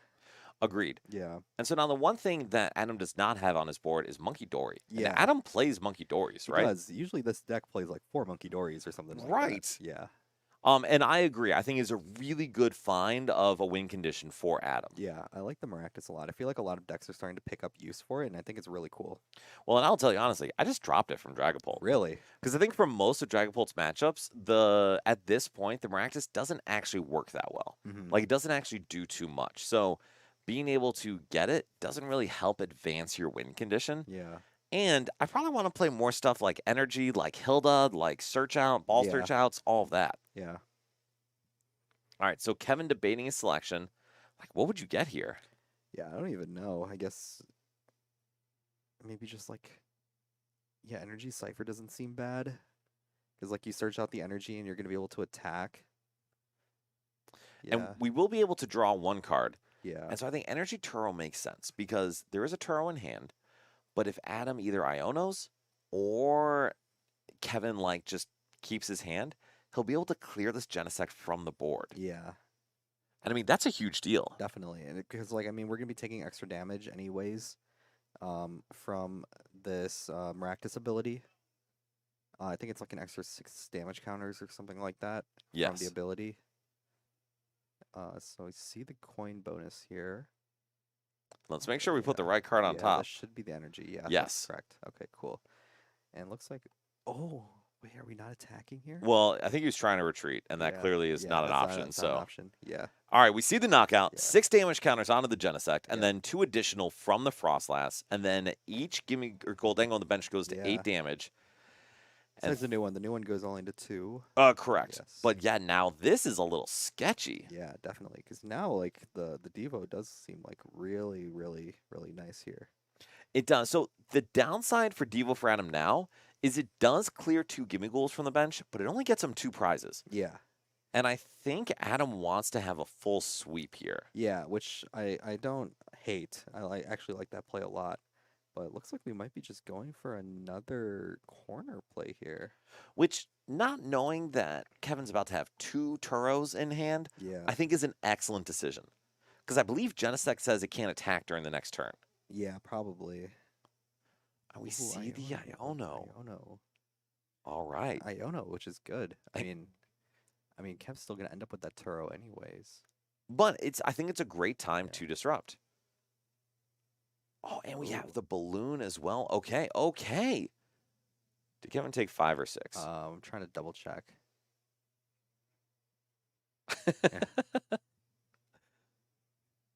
Oh, there we go. Okay, that's Okay, fine. Cool. Oh, and we did not take our prize. So we need to put our prize at the bottom Yeah, of the deck. That's there we fine. go. It's all good. Guys, we're playing in locals. It is Yeah. not a big deal. Cool. All right, and so now Adam, looks like that counter is going to be the move. We don't have the Devo in hand yet, but we are stacking up so much damage. Yeah, it looks like we're still going with that corner here, and these Frostlass are putting in work. They really are. We We have do the have it. Devo We in have it. hand. I mean, now this is a big deal because we're going to have an opportunity to wipe Kevin's board of Gholdengos. Yeah. Yeah, we go to 100, go to 100. And let's see what Kevin does here. Yeah, and I mean, with this extra bench space here, maybe the next turn we can start getting that those Monkey Dories in play. I think that's big. I think Yeah. Kevin hasn't found his Monkey Dory yet, Yeah. but we're about a turn away from that. Okay, there goes the Turo. And that's huge because now that undoes a ton of pressure from Adam's end. Yeah. But then again, it also puts a lot of resources away as well. It does. But going in with this Sizor, I think is really good because it also applies a ton of pressure, and Yeah. Adam doesn't have a clean way to knock it out in return. That's true. So now the question is it okay to hit into this Maractus, or do we want to get something like Iron Bundle? Ooh, that's a good question. And see, for me, I think it Yeah. would have been much better to go get the Iron Bundle here, Yeah. the so that bundle way seems you fine. keep this Sizor like okay. Yeah, I do like the bundle idea. All right, so then we do see these Gholdengos continue to stack up the damage. I mean, is Kevin going to get punished for this? Is that a Sizor EX? That's crazy. That is crazy. Is Cornerstone a thing still? I don't even know. I didn't even know that card existed. I'm gonna be honest with you. Dude, Kevin had it in Gholdengo a Yeah. while back. Really? Yes, for Cornerstone specifically. Wow. But all right, so going to Adam's turn. I mean, Brian, how does Adam respond to this? Yeah, that's tough because I mean we were originally thinking like the Devo could do something here, but it doesn't seem like the Devo is gonna completely wipe the board now. It's kind of like one of those things where it's like kind of just have to let the damage kind of flow a little bit more. Ooh, And Adam very wisely saying, drawing I'm a just going to card. filch. Send the loser to the Yeah, Shadow Realm. realm. Listen, we'll let them both stay Yeah. here. We like them both. But now these Gholdengos are stacked up. With that, Devo will be a sweep card. Yeah, definitely. Devo's gonna be huge this next turn. Oh, but if Kevin can Iono. Oh, was that an Iono? That was an No, it's Arvin. Dang Arvin, it. yeah. So, yeah, I mean, Kevin's got to figure out a way to clear one of these Gholdengos. Yeah, I think he needs to figure out a way to, just push his lead a little bit farther too. True. So we will be able to take a knockout here, go down to 3 prizes. And this Sizor is actually not at risk unless Adam is able to take a knockout with a Grimstarl. And this is an excellent turn to get that Monkey Dory down, if possible. Yeah, this would be huge. And so if Kevin can, I mean, where does he take that damage from? Ooh, where does he take it from? It's got to be from one of the gaming or from one of the Gholdengos. I'm sorry, I'm a bad influence. Yeah, Yes, someone of the Gholdengos. Yeah. And I mean, I imagine it's got to be from the one with 80, although it'll Yeah. still get right up into Devo territory. Yeah, it's still gonna be there. All right, so we are going to draw. Faz is a good draw. Be able to draw again. Is that Monkey Dory? I think that's a Oh, boss's boss. orders. Do we knock out a Frostlass? Frostlass knockout could be pretty decent here too. I kind of like that. Oh, and we do. Yeah. Adam put down a monkey. Yeah, Yes, Pezzy, yes. I agree. If Adam put down a Monkey Yeah. Dory, he could set up the full board wipe. Yeah. However, I mean, Brian, I haven't seen a single Monkey Dory from Yeah, I Adam. know. I haven't seen Monkey Dory from either of them, which is crazy because it's usually like the most important card in the whole deck. Right, especially Yeah. because Kevin's had an opportunity now to float an attachment. Yeah, Adam has too. I mean, does Adam not play Monkey Dory? maybe I gotta look. Shuffle a little sus. We will certainly accuse them Yeah. of whatever we need to, Organi. Yeah. Absolutely. All right, so Yeah. now Kevin has not played, or we just played the Arvin. We are going to be able to get the retreat and the Yeah. Buddy Poffin. I wonder what we grab off the Poffin here. Oh, we grab another Scyther. Oh, is this why we played the Caesar EX? I It's so am good. actually here for it. That is fantastic. Also, Frostlass is weak to metal. Yeah, that's another big thing too. So Sizor EX's first attack, I forgot how much it does, may actually one-shot a Frostlass. yeah, it probably does. I would hope so. So we may very well see, yeah, and we are Yeah. going to go in with the Sizor EX The next next turn turn. if we need. All right, so one thing to Kevin's advantage, knocking out the Frostlass would mean that this Sizor is not actually knocking out the Impidimps. Yeah. And so there probably is a reason to keep those Frostlass in play. Ooh. Oh, I think we're finally going for that rare candy play now. I don't think we have any other rare Oh. candies in deck. Gee. And I think that's why Adam made the plays he did is Oh, there are Monkey Dories in the the deck. monkeys exist, but They there exist. are no rare candies left. Candies, it's so tough. Dude, that is brutal. It is brutal. But I mean, credit to Adam. Adam has found a way to keep on the pressure without Grimstarl in this Yeah, deck. definitely. And I mean, I don't know, Brian. I think I'm a pretty good player. I think that's really impressive. Yeah, definitely. So what is Adam's line now, though? I think we just go attach Devo here, and then hopefully we can get a Morgrim out of these prizes. The 3 prizes that we get. And I would tend to agree. I think Yeah. either a Morgrim would be great or another candy. Yeah. Oh, we do see a Morgrim, which is excellent. We'll see 3 prizes. Mega Dragonite EX. I look forward to that Yeah. one. All right, so then now Kevin can draw. We still have Sizor in hand. We're going to do plenty of damage. I think Kevin's still in a fine spot. Yeah, I think so too. I mean, they're tied at 3 prizes apiece. It's actually a much more competitive match than it would seem to be on the board. I would Yeah. agree. So then what does Kevin need to do to make sure he can respond to whatever Adam does for Yeah. follow-up? Let's see what we're going. I think we're going straight into the EX here. We're getting a good laugh out of the That's EX. fantastic. Yep. All right, so Sizor EX, to be clear, it has 270 HP Yep. for 2 colorless energy. It does, I believe, 70 damage. I'm gonna Google this bad Yeah. boy. And then this Steel Wing, 70 damage. During your opponent's next turn, this Pokemon takes 50 less damage from attacks. And then the second attack is for 2 metal energy. Discard up to 2 metal energy from this Pokemon. Do 120 for each. So there are now 2 attackers on Kevin's board. There are no attackers that are going to get one shot by anything Adam plays. And there's nothing with an ability on Kevin's board. So Yeah. fighting Sizor, baby. I know, right? So if you're Adam, the heck do you I do with know. this? Oh man. Is this just the Ursaluna? I think this To is the clean up. Ursa Luna, Yeah, and to- it doesn't actually knock it out It doesn't? because the attack reduces damage done to this Pokemon by Oh, 50. by 50. That's right. So we're going to do 190. Yeah. This Sizor is going to be at 250 damage. Yeah. Oh man. Now, granted, we're going to be 1 Monkey Dory ping away from closing it out. Yeah. I feel like we can still kind of do this because if we're able to get this Grimmsnarl into play, we can board wipe with a Gust. 100%. Yeah. And I think that is going to be Adam's line here. I think that's what we kind of have to do here, unless Kev has something crazy up his sleeve. Well, so here's the issue. Yeah. If Adam goes into this bear and it goes in for a hit, it's going to take 2 damage from Frostlass. Yeah. All Kevin has to do is attach a metal energy and hit it for 240, and it'll get Mm, knocked out from the damage, and Kevin will win the game. That's crazy. That's an insane line. It is wild. Yeah.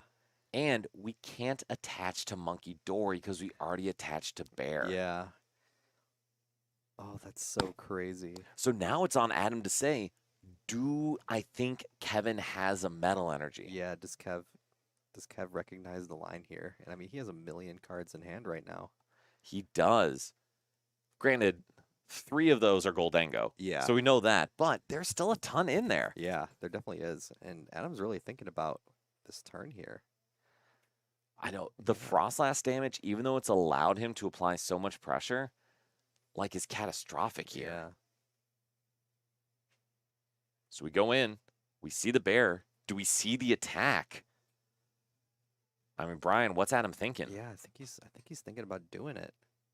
So what do you think his thought process is? I think he knows what Kev can do to win the game. I like this better. I agree. I I like like this this better. so much better. Yeah. Because it's making Kev, it's forcing Kev to have the Gust. It is. Yeah. Which, to be fair, yeah, Kevin has, but yeah. we don't need to worry about that. Yeah. All right, we draw for turn. We do have the boss's orders. I Yeah. believe there's 2 metal energy in the discard pile, and we have the superior. Yeah. And so I think Kevin's just doing the math. No, I think Kev has another energy in hand already. Or do we already have the Yeah. metal? Yeah, there's one in hand. Is that dark or is that a metal? That was a dark in Oh, it's a hand. dark. Yeah. Oh, he's got superior also. And so we're just double checking we have the metal, and we Yeah, do. we do. Yeah, so I think that's going to about close it out. What a wild game. Yeah. Holy. The Gholdengos were not even very. This was like a Caesar deck. It ended up being a Caesar Yeah. deck. That is absolutely correct. Yeah. All right, so we see the attachment. We see the boss's orders on the bear. Yep. And then we will discard the 2 metal energy, do 240. And Adam's saying, like, yep, you got it, bro. All right, well, Adam and Grimmsnarl goes down. And for once, we actually have a second game. We have a second game, right? So we're going to jump over to the second game. Yeah. We have, yes, Ancient Box versus Dragapult EX. And boy, am I here for Yeah, it. Pulsar actually. Yes, Yeah, Pulsar. Super cool. So now we have Roaring Moon, Baby Roaring Moon in the active. We have Crydon on the bench. We have oh god, things are Whoa, bad. What are we doing? We're going here? for a Speedwing. These Yeah. are desperate times, man.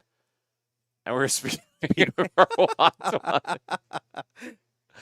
Or are we just vengeance fletching for a Does he lot? just All lose right. here? He does. He absolutely just Yeah. loses here. And all we have to see is a Phantom Dive, and that's game. All right, so we see the closeout by Mark on Trevor, and that is a great time to cut into that game. Yeah. Thank you, Mitch, for giving us a great ending there. All right, so Brian, I would actually love to talk to Kevin a little bit about this Yeah. Gholdengo Perfect. deck. Want me to go grab him? Yeah, if you don't mind. I definitely need like a little bathroom break too. Perfect. So So I'll grab take him. a break. We'll grab Kevin because we've got a bunch of stuff to talk about charity, and I'd love to have Kevin talk about it a little more, and also talk about Gholdengo because deck's good, man. And I don't know about y'all who are listening or tuning in. I did not have Sizor EX taking 3 prizes in that game on my bingo card today, but holy did we find a win condition. So just to be clear, the reason Sizor EX was in the deck previously was as an out to Cornerstone Ogrepon because that prevented any damage from Gholdengo, from any of the attackers except for Gimmighouls. And so now it apparently has new life in a Frostlass counter. And so Kevin, congratulations on the win. You can leave the door. Thank you for joining us. No problem. Did not realize you were playing a Sizor deck that featured Gholdengo, but Yeah. No, that was probably one of the craziest games that I never would have expected to use this card as much as I have today. to be fair, this card he is holding is the Sizor EX, if you could hold it up. Yes. This card is broken. I've used this attack more than I've ever expected. Like Wait, the first really? attack, the Steel Wing. To be fair, I did not expect you to go through the whole game with 0 Gholdengo attacks and taking prizes only with Genesect, Sizor, and Sizor EX. Dude, yeah, no, it's actually been one of the craziest things because the round before I played against Ceruledge, Okay. and it does the this effect is applying after weakness. So he needed even more Oh. energies to knock it out, and he couldn't get enough energies. So that Interesting. was one of the crazier card experiences that I've had to interact with, Yeah. and it's been great. I've been loving it. I was honestly only thinking I was going to use it against Cornerstone, but I haven't hit anyone playing Cornerstone. That's fair, because I don't think anyone is playing Cornerstone. Yeah, no, I mean, I was expecting maybe some people to play Raging Bolt with the Cornerstone. Ah, and, okay. and honestly, I just really wanted to play the card because I was playing the other Scizor. I was playing Picnic Basket and something else, and then I cut those 2 cards to just add another Scizor line. I mean, I think it's cool. And Raph, yes, Sizor EX and Sizor Baby Sizor that does 10 plus 50 for each ability on your opponent's field. Yep. But I mean, it's a really cool inclusion, and it gives you an advantage in a deck that takes advantage of how many abilities you have. Oh yeah. So is that, I hate to say typically, is that typically the line into Grimsnarl? Honestly, I haven't played it against Grimsnarl as much. I know the Picnic Basket has been what a lot of people have been including, Yes. and I feel like the matchup is already kind of just good already without it. So now I'm just okay, well, if I have Picnic Basket, is that just a win more card? Yeah. But honestly, there's probably if they're playing really well, the Picnic Basket is probably better and more correct. I just wanted to try something a little bit different. I mean, it is cool as hell. It is awesome to see. I think it's a really cool inclusion, and clearly it paid off there. Oh yeah. How good has it been having a secondary attacker with Gholdengo? That has been something I did not really think about as much. I know the Baby Scizor was something I knew that was going to be pretty good. Mhm. Having another 1 prizer attacker because I feel like I'm just benching Genesect now. I have just another liability on the bench. Yeah. And I mean, if I'm going to search anyways, I might as well thin the deck out more, even more Steel Evolution type Pokemon. That makes sense, and it clearly has value. The first attack, too, like you said, that is a legitimate use case. You knock out, low HP single prizers, for Evolving Stage 2s. Oh, yeah. And then Walling 50, you have a 320 HP Sizor. Oh, yeah. And, no one really expects it. They kind of just oh, Baby Scizor. We just got to get over that. And Right. then they see the big guy come down. They're oh, well, I'm doing either 240 or 70, and I'm taking less damage. Right. So let me ask, is that something you think is worth including in general, or are we still very early in the let's try it out? I'm very early in the let's try it out phase. Okay. I wanted to play this card for Atlanta when, what was the deck? Terrorbox. Yes, Terrorbox was big. Yeah, Terrorbox getting big. People were playing Cornerstone, and I was like trying to find a way to beat like Raging Bolt because they're adding the Cornerstone. Yeah. And I was like, all right, maybe is Scizor double Scizor good? And then we ended up it ended up being really close. So I was like, all right, now I'm just gonna leave it out and not play that. And then now I'm coming back to it. Gholdengo's on a big hype train. It is. Now I want to try it out. I've been playing the deck a little bit more, but I just wanted to try it out with some new tech inclusions. I think it's a cool inclusion. And I do think apparently, I don't know if y'all saw the Smart Series result, but Terrabox got second. Yeah, and it was like a ogre box deck Yes, too. It was like even crazier. full on Ogre Pond. So maybe that card's actually going to be a little necessary. I know, and that's like something I'm kind of excited for. Is if I get to play it, I'm down for it. I'm down for it for sure. Awesome. The free retreat also with the Scyther, baby Scyther, That's pretty good. kind of useful. 100%. Yeah. And there was a chance where I could have actually used Helpful Slash for a knockout in my first round against Wugtrio, but it did not work out that way. That is unfortunate, but that's awesome.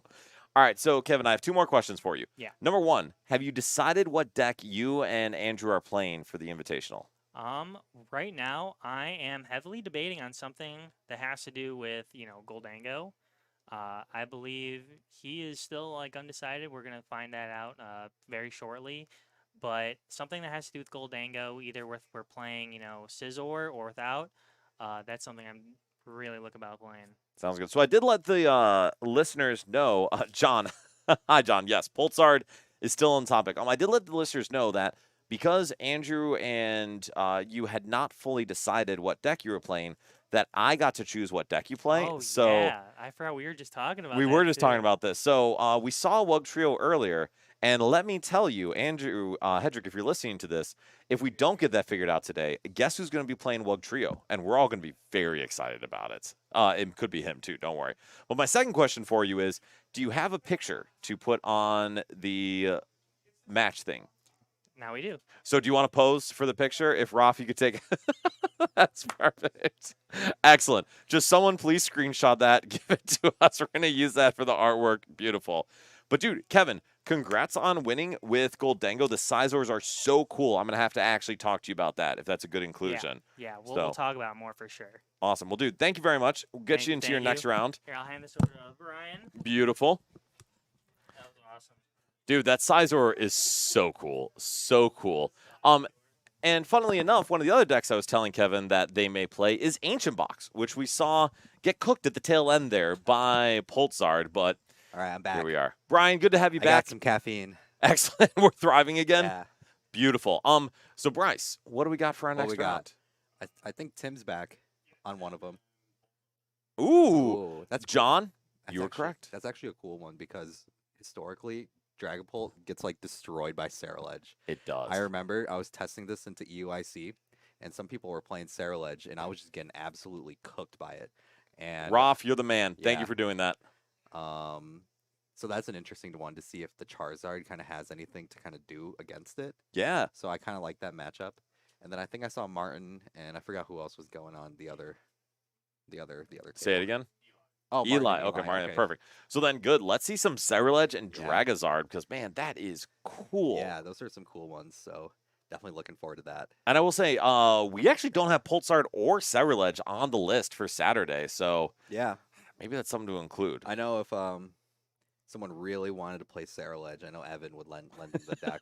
That is true. We actually do have Judge Extraordinaire retiree Greg Smith here Yeah. playing Ceruledge today. And Bryce, what is Greg's record right now? That's not good if we have to look too hard. Yeah. 1-2. Okay, All right. So he was able to get one. to be fair, Greg has been crushing it in the bridge circuit, but Pokemon is not the game It's right not now his for him. priority anymore. No, exactly. Greg Yeah. did tell me that he's just like cooking people left and right. So it's awesome to see. Greg, if you ever watch this, it's Yeah. awesome having you back here Yeah, even it for really a bit. is. All right, and so we'll get into our game. Like we said, we have Ceruledge versus Pulsard. And I am really fascinated to see how this matchup goes. Yeah, definitely. All right, and so we will see the start. I'm curious who's going first, too, because that could matter a ton. Yeah, definitely. And we see the fist bump, the flip, and it looks like Ceruledge is going Yeah, first. looks like and the nice thing about this too is Tim can play that Carmine on turn 1.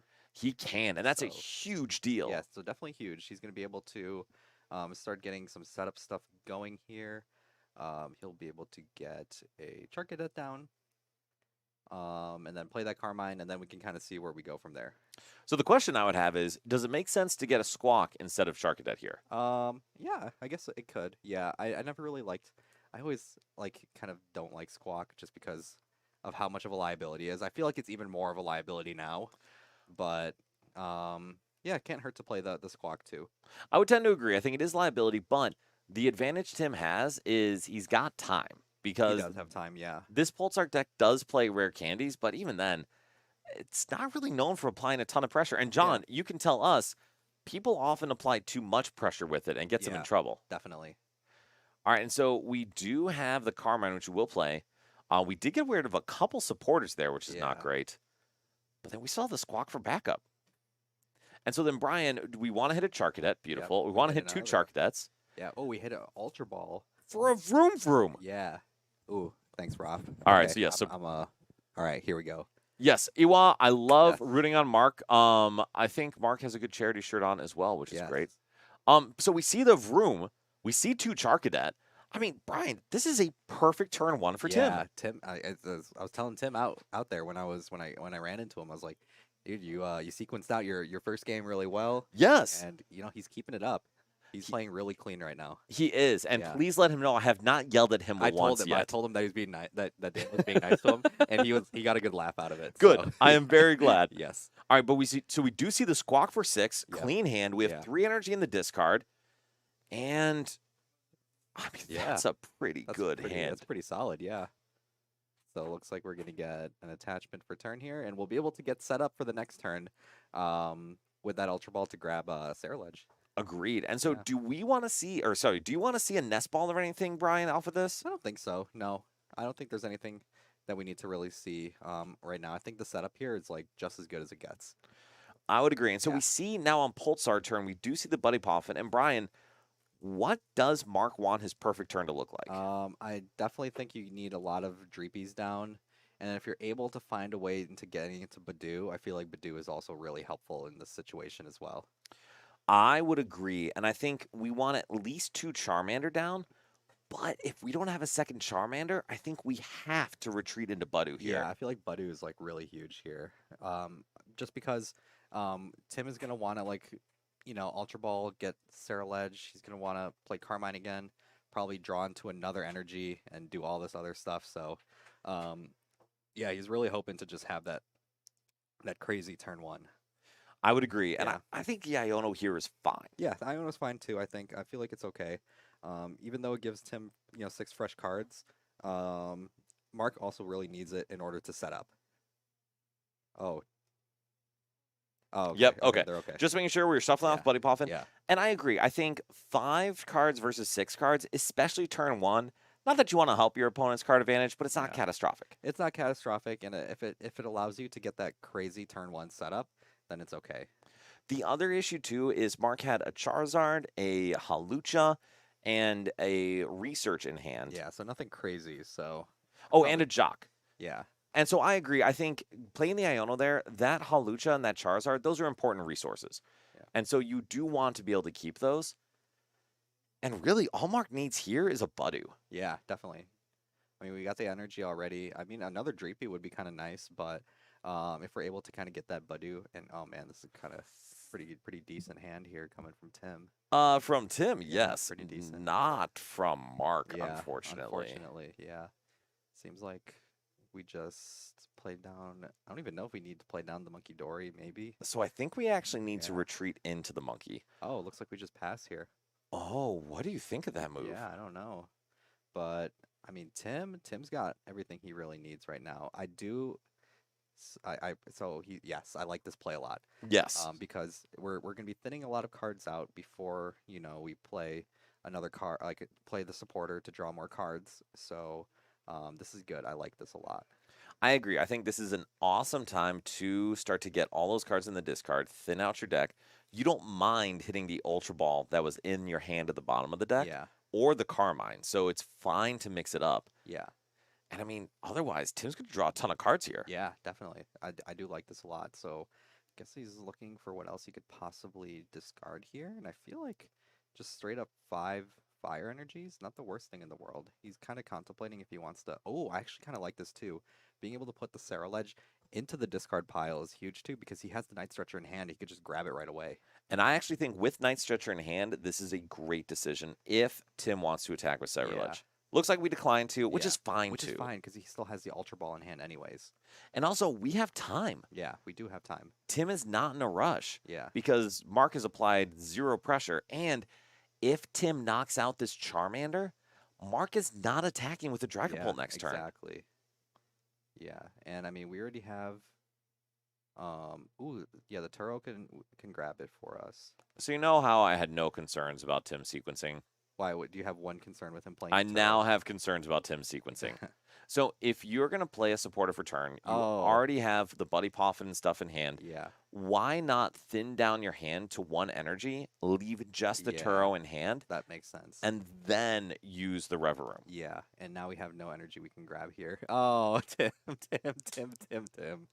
So, Oh. Tim, I will still be nice, Yes. but I will say Oh, this is Tim. exactly my Yeah. fear and my feedback. Yep. So now Tim's hand consists of exactly Buddy Poffin. Yep. And Mark, to use the term bailed out, Yes. would be too nice. I know. So now Mark does have an opportunity. The problem is Mark's hand is atrocious. Yeah, his hand's not much better either. So Tim might be able to survive. I'm sorry, we hear Tim Yeah. through the wall saying, I had everything. So Mark is just going to pass it on over, which is unfortunate. And Tim locked out. top Wow, decks. Tim. All right, so I have a question. Why haven't we burned the Buddy Poffin? Yeah. I don't know, but yeah, we definitely should have burned it a while ago. I have another question. For Mark's end, why didn't we retreat into a Dreepy? Yeah, that's definitely another thing we can figure out too. Oh, perfect. All right, are we playing? Yeah, we're gonna play the Carmine here. All right, so we... Oh, Tim pointing to us. He definitely can hear us. Oh, 100%. And this is why I did mind saying that very loudly, Yes. but that is okay. Yeah. All right, so Tim does Carmine for 5. We do get a fresh new hand. We have a Ceruledge in the active. Yep, we get another Ceruledge here Okay, too. so now we are cruising. Yeah. And unfortunately, I don't know how Mark's going to be able to easily respond to this. Yeah, unless he's got like a rare candy play or something like that. It doesn't seem like it's too much is really going on. No, for we have him. a couple bosses orders, but so tough. And maybe like you could boss stall something, but no, and I think Yeah. Mark unfortunately is feeling a little tilted and kind of Yeah. not working Yeah. through his lines here. yeah. And I think I feel like Tim doesn't really need to do much here. I think he can just keep attacking. I would Yeah. tend to agree. I do think moving that damage is beneficial. Yeah. But yeah, I mean, I don't mind seeing an Ultra Ball for another Ceruledge. Yeah. I don't mind that either. Is that a baby Ceruledge? I think that might be. No, it's a Oh. Vroom. Oh, It is a baby Vroom. Yeah. Oh, we get rid of the Jet energy. Ooh, I kind of like keeping Jet just in case of the. I think we have another Jet in hand though. We do.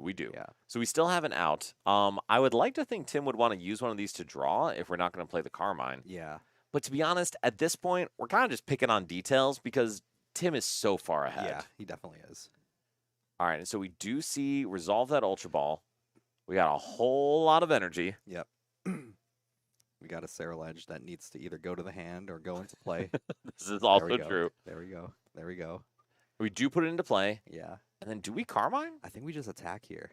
Oh, never mind. All right. So, ladies and gentlemen, those who are listening and paying attention, the risk Tim has here is Tim could be playing himself out of the game because he still has to take 5 prizes, 4 after Yeah. this turn. And he is burning through all of his switching outs and Yeah. ability to move. So, if Mark just starts gussing up that Reverum over and over, Yeah. it could be a big problem for Tim. Yeah, it could be a long game for him. But looks like Mark's just gonna go for the Arvin here, and I think he's prioritizing the setup over the stall here, which I don't really blame him for because it's been kind of tough for him. It has. So the issue is there's not really a lot of setup that's going to happen here. Yeah. Because we do have the Dragapult. We don't have another energy. We don't have any other way to draw cards. Like, if we are going to Arven, I almost think we have to Arven for a Nest Ball for Fez, or Ultra Ball for Fez, Yeah. or Counter Catcher. And at that point, if you're grabbing something like the Fez, it's just going to end up being a liability that Tim's going to end up hunting down. We could also get Unfair Stamp. Yeah. Oh, we're getting the Evil, but we don't have an Energy. Yeah. Brian, I am confused. I am confused too. Looks like we're going for the Fez here. I guess. We'd be going for a Dracloak. Yeah. I'm going to be honest Oh. with you, man. If we're going to just kind of do something like this, I would love to see the game be, let's start stalling stuff out. Yeah, definitely. But we already played that supporter for turns, so it's not like it's something we can really do here. So I think Mark's got to kind of hope to hit a Counter Catcher here. Yeah. And I mean, if you're hoping to hit counter catcher off of a out of a Dracloak ability, Why not just recon boss? directive. Yeah, exactly. So, like we said, one of the win conditions here for Mark at this point probably is deck out. And to be honest, that is a very real Yeah, win it condition. definitely is. Okay. Okay, another Dracloak is good. But I mean, this one in the active is definitely at risk to be knocked out as well. I think at risk is a polite way of saying he's Yeah. cooked. Oh, but we Ooh. hit the Unfair Stamp. Ooh, that's huge. That I think is I think you just have to grab that, don't you? 100%. Yeah, I think you just have to grab it. No. Oh, No, I'm he does, choosing he to does. keep it. Yeah, Okay, he okay, did good, grab it, good, yeah. good. Okay. And we will play the Unfair. I would love to attach the TM Evo. Yeah, but No. you know, looks like we're not going to. Yeah, just sign to Yeah, put it back in. Okay. So, I mean, for me, Brian, I think I would have loved to see that just to thin a card out of the deck. Yeah, just because, I mean, if you end up drawing back into it, it's not the greatest thing in the world. And also, it's not catastrophic to put it on the active. And if you see a Night Stretcher or something like that, you can evolve up into a Charmeleon and Yeah, have a response. Exactly, yeah. But I will say the dream for Mark right now is to find that counter catcher and pull up that Reverum. Yeah. We do see Fez come down, or Fez in hand. Yeah. Ooh, we don't see it. So, and that's exactly it. We had the Yeah. Night Stretcher energy. We could have gotten Charmeleon yeah, out. we could have. Yeah. But we decided not to. I know, it's tough. Guys, if ever you're on stream, just listen to us. We give good advice. Yeah. Or at least after you play, just watch back on Well, it. correct. Yeah. Listen to us after the fact. Yeah. We give good advice. Yes. And at this point, Mark's just kind of got to pass it over. Yeah, definitely. So then on Tim's side now, what does he do? So Tim here, I think you kind of just keep, perfect, just simple. Gotta attack. 100%. We don't want to keep, burning through all these resources, kind of like the way we were doing earlier in the game. So, just gotta keep going where we're at. All right, so we have Badu now. And this, Brian,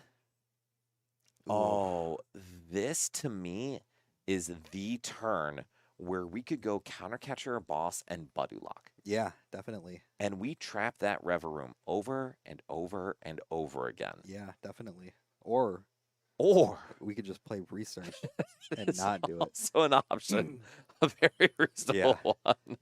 So there are 13 energy in the discard, which Yeah. means Tim is hitting for 290 damage. Yeah, so Tim is pretty much going to be maxing out on this damage pretty soon, so he's going to be able to clean up.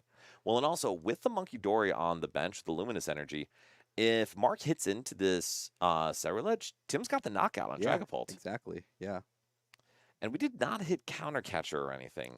which was tough. Yeah, usually this deck runs a decent amount of them too, which is really hard to see that we didn't draw into it. And so Yeah. again, for those watching at home, this is a really good example of looking for what your win condition is. Not just what your deck's typical win condition is, but what your win condition is. Because Yeah. right now, we're just going to TM Evo. Yeah, and the thing is too, if this Charizard comes into play, it doesn't do the ability. Right. Yeah.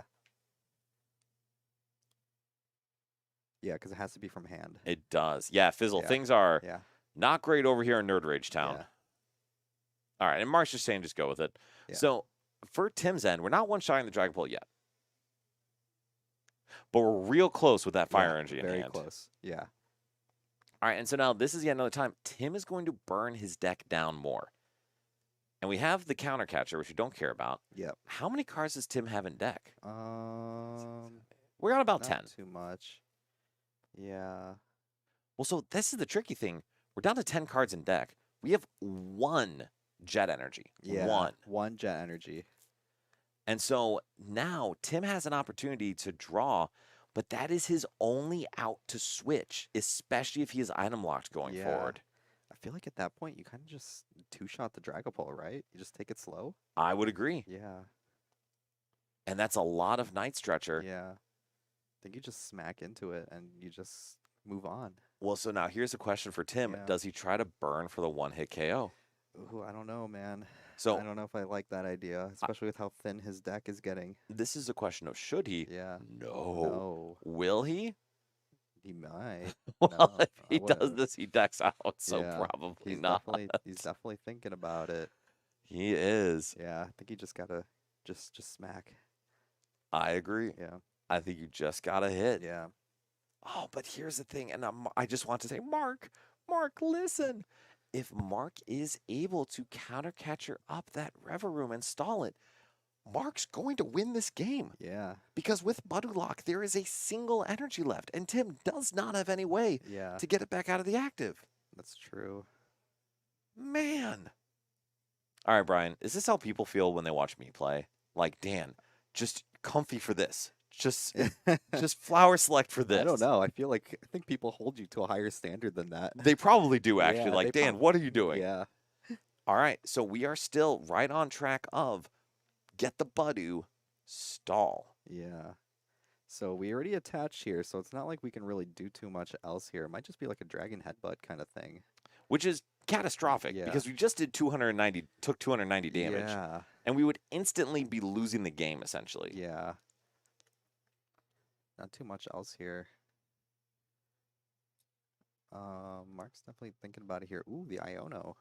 So what do you think of that decision? I don't think the Iono was like I don't think it was really helping too much. I mean, it could help Mark a lot if he's able to, draw into that catcher like we've been saying for the last couple of turns. That is true. Yeah. So I will say, I think that to me is the question is, what is your Oh, win he condition? attached return already, which is unfortunate. It is. But like for Mark, Yeah. how are you winning this game? And if you Yeah. ask me, Brian, Mark's not winning this game via prizes. Yeah. He's definitely winning it through deck out, and of course Tim's got the jet energy in He hand. does. He does. Of course. Oh, and we Oh, do man. decide to jet headbutt. Yep. Oh, man. And so now, this is going to be a pretty easy turn Yeah. for Tim. Yep. And then Tim's just gonna be able to take the knockout here. Oh. Yeah. And then Bryce, can you tell Tim to put that 70 on Yeah. the river room? Oh, he's putting it. Oh, okay, you're we're good, we're We're good. All right. So All now, right. and Tim just realized he had Yeah. game. So we see the attachment. Yep. We see the Charizard. There are 14 energy in the discard. Tim is doing 310 damage currently. Yes, and this Charizard is knocking out anything on the board.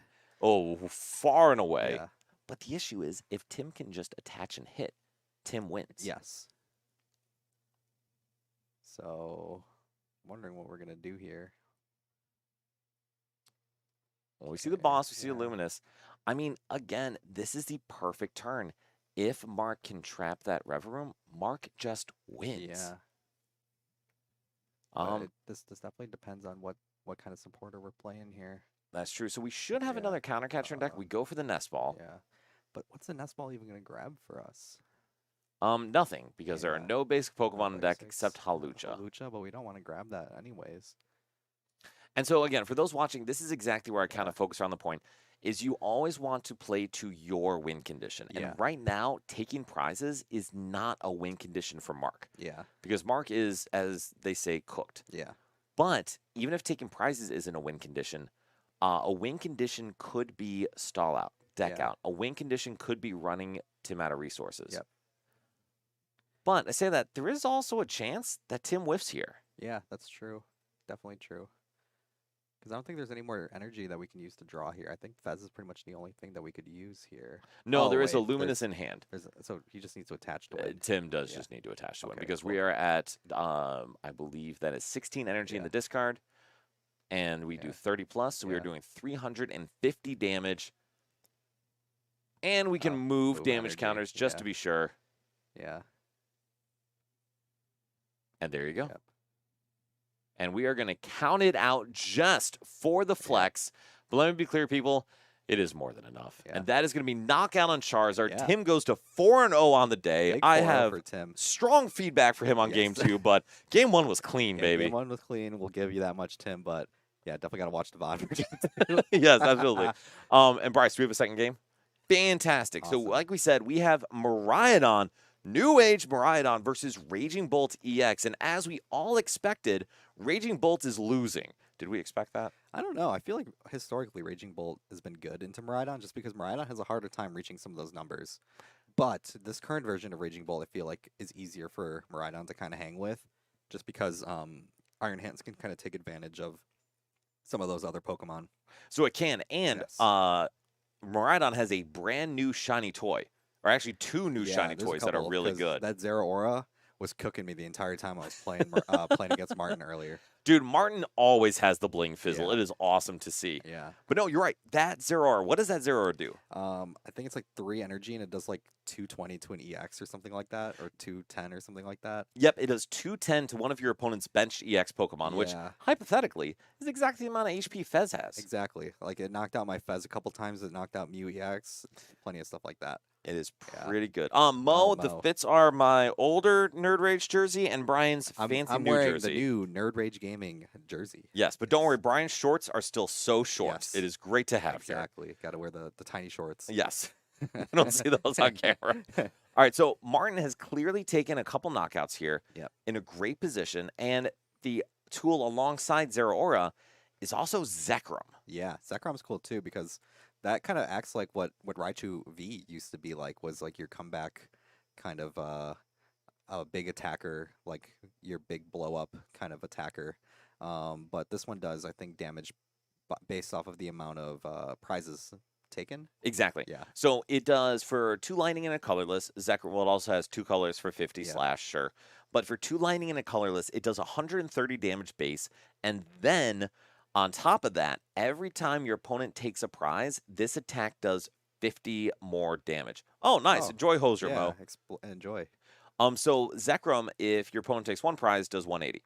If they Yeah. take 2 prizes, 230. 3, 280, 4, 330. Yeah. That thing scales crazily. Yeah, definitely. And I think one of Miraidon's like struggles has always been like stuff like Charizard, stuff that's been like super like big stage 2s as soon as they get to that stage 2 point. And now Miraidon has a way to get around it. Yes. All right, and so now here we have also another piece that Miraidon started to include, and that's Magneton. And so, Brian, you know what the Magneton does? Yeah, the Magneton is cool because it blows itself up similar to like a Dusknoir or Dusclops. Allows to put 3 energy onto Pokemon and it gives your opponent a prize. And, oh boy, we're about to win the game here, Brian. Yeah, exactly. So we use that Magneton to put 3 energy onto Iron Hands. Yeah. We're able to get Pheasantipity out of the deck. And I mean, we just need a single energy to close this out. Yeah, so we got plenty of ways to kind of move around it. So let's just see how Martin's going to be able to kind of do it from here. So, and we gave Tim a lot of feedback on sequencing. I think the only thing for sequencing for Martin here is prior to, I guess we needed to pop the Magneton because we Yeah. needed the bench slot. So, okay, never mind. Martin, perfect sequencing. Well done, my friend. So I think we're just figuring out how we can draw into it. And we are going to Arvin for Rod and Generator. I think you can only grab one or the other. 'cause those Oh, are both correct. items.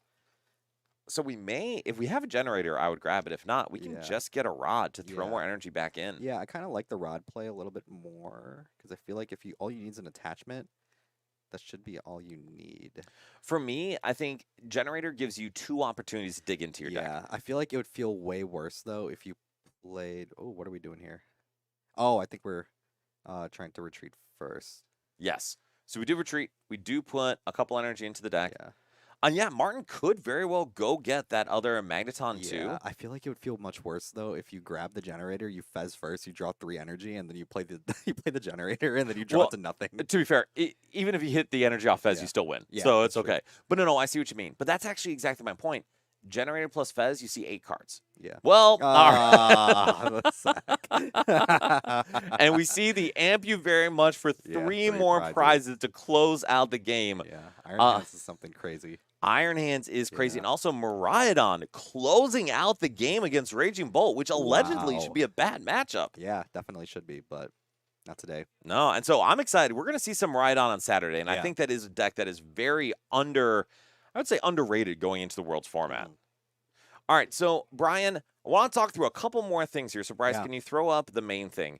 So we just want to say one more time, we are going to have Saturday morning here at 11 a.m. Central, a charity showdown with these incredible players. And man, Brian, we got a ton of good giveaways, ton of good everything. Like, we're going to see some good stuff. Yeah, so it's gonna be super exciting. Again, it's like something that I'm very honored to be a part of and be able to be involved in.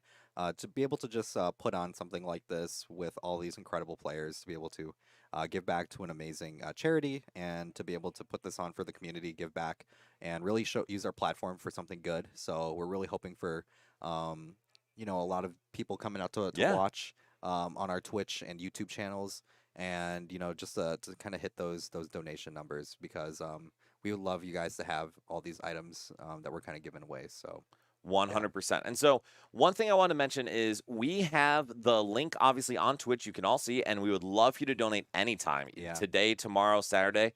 We also have a link to a donation directly with the Trevor Project that will be in our YouTube chats and online. So we're obviously doing this with Pokemon people. Yeah. But you can throw it back to us, Bryce, if you want. We would love you to share this with anyone in your life who would want to contribute to this cause, because this is a very worthy charity and a very worthy cause. yeah, it's one of those things where it's bigger than Pokemon. So 100%. yeah, bigger than Pokemon. And Mo is playing Michael Pramawat. Yeah, Very good player. gotta And support Mo. we are still rooting for Mo, even if Michael's playing Lost Tina, which I still love with all Yeah. my heart. So one other thing I want to note for this Saturday event, we will have some testimonials from members of the community. We'll have an interview with one of the leaders in the community. We're going to have a bunch of other cool stuff to talk about. And man, we just got some incredible players here. Yeah. So it'll be a great event. Brian, any thoughts, any closeouts for today? No, we're just really excited to be able to put this event on, and we're really looking forward to hopefully everybody enjoying it. Absolutely. So thank you very much for joining us today. Hopefully we'll see you here Saturday on stream, or both. See Yeah. you here Sunday at the 3v3. So thank you all very much for listening. It's been great having you here, and we'll see you here next time on Saturday at Nerd Rage Gaming.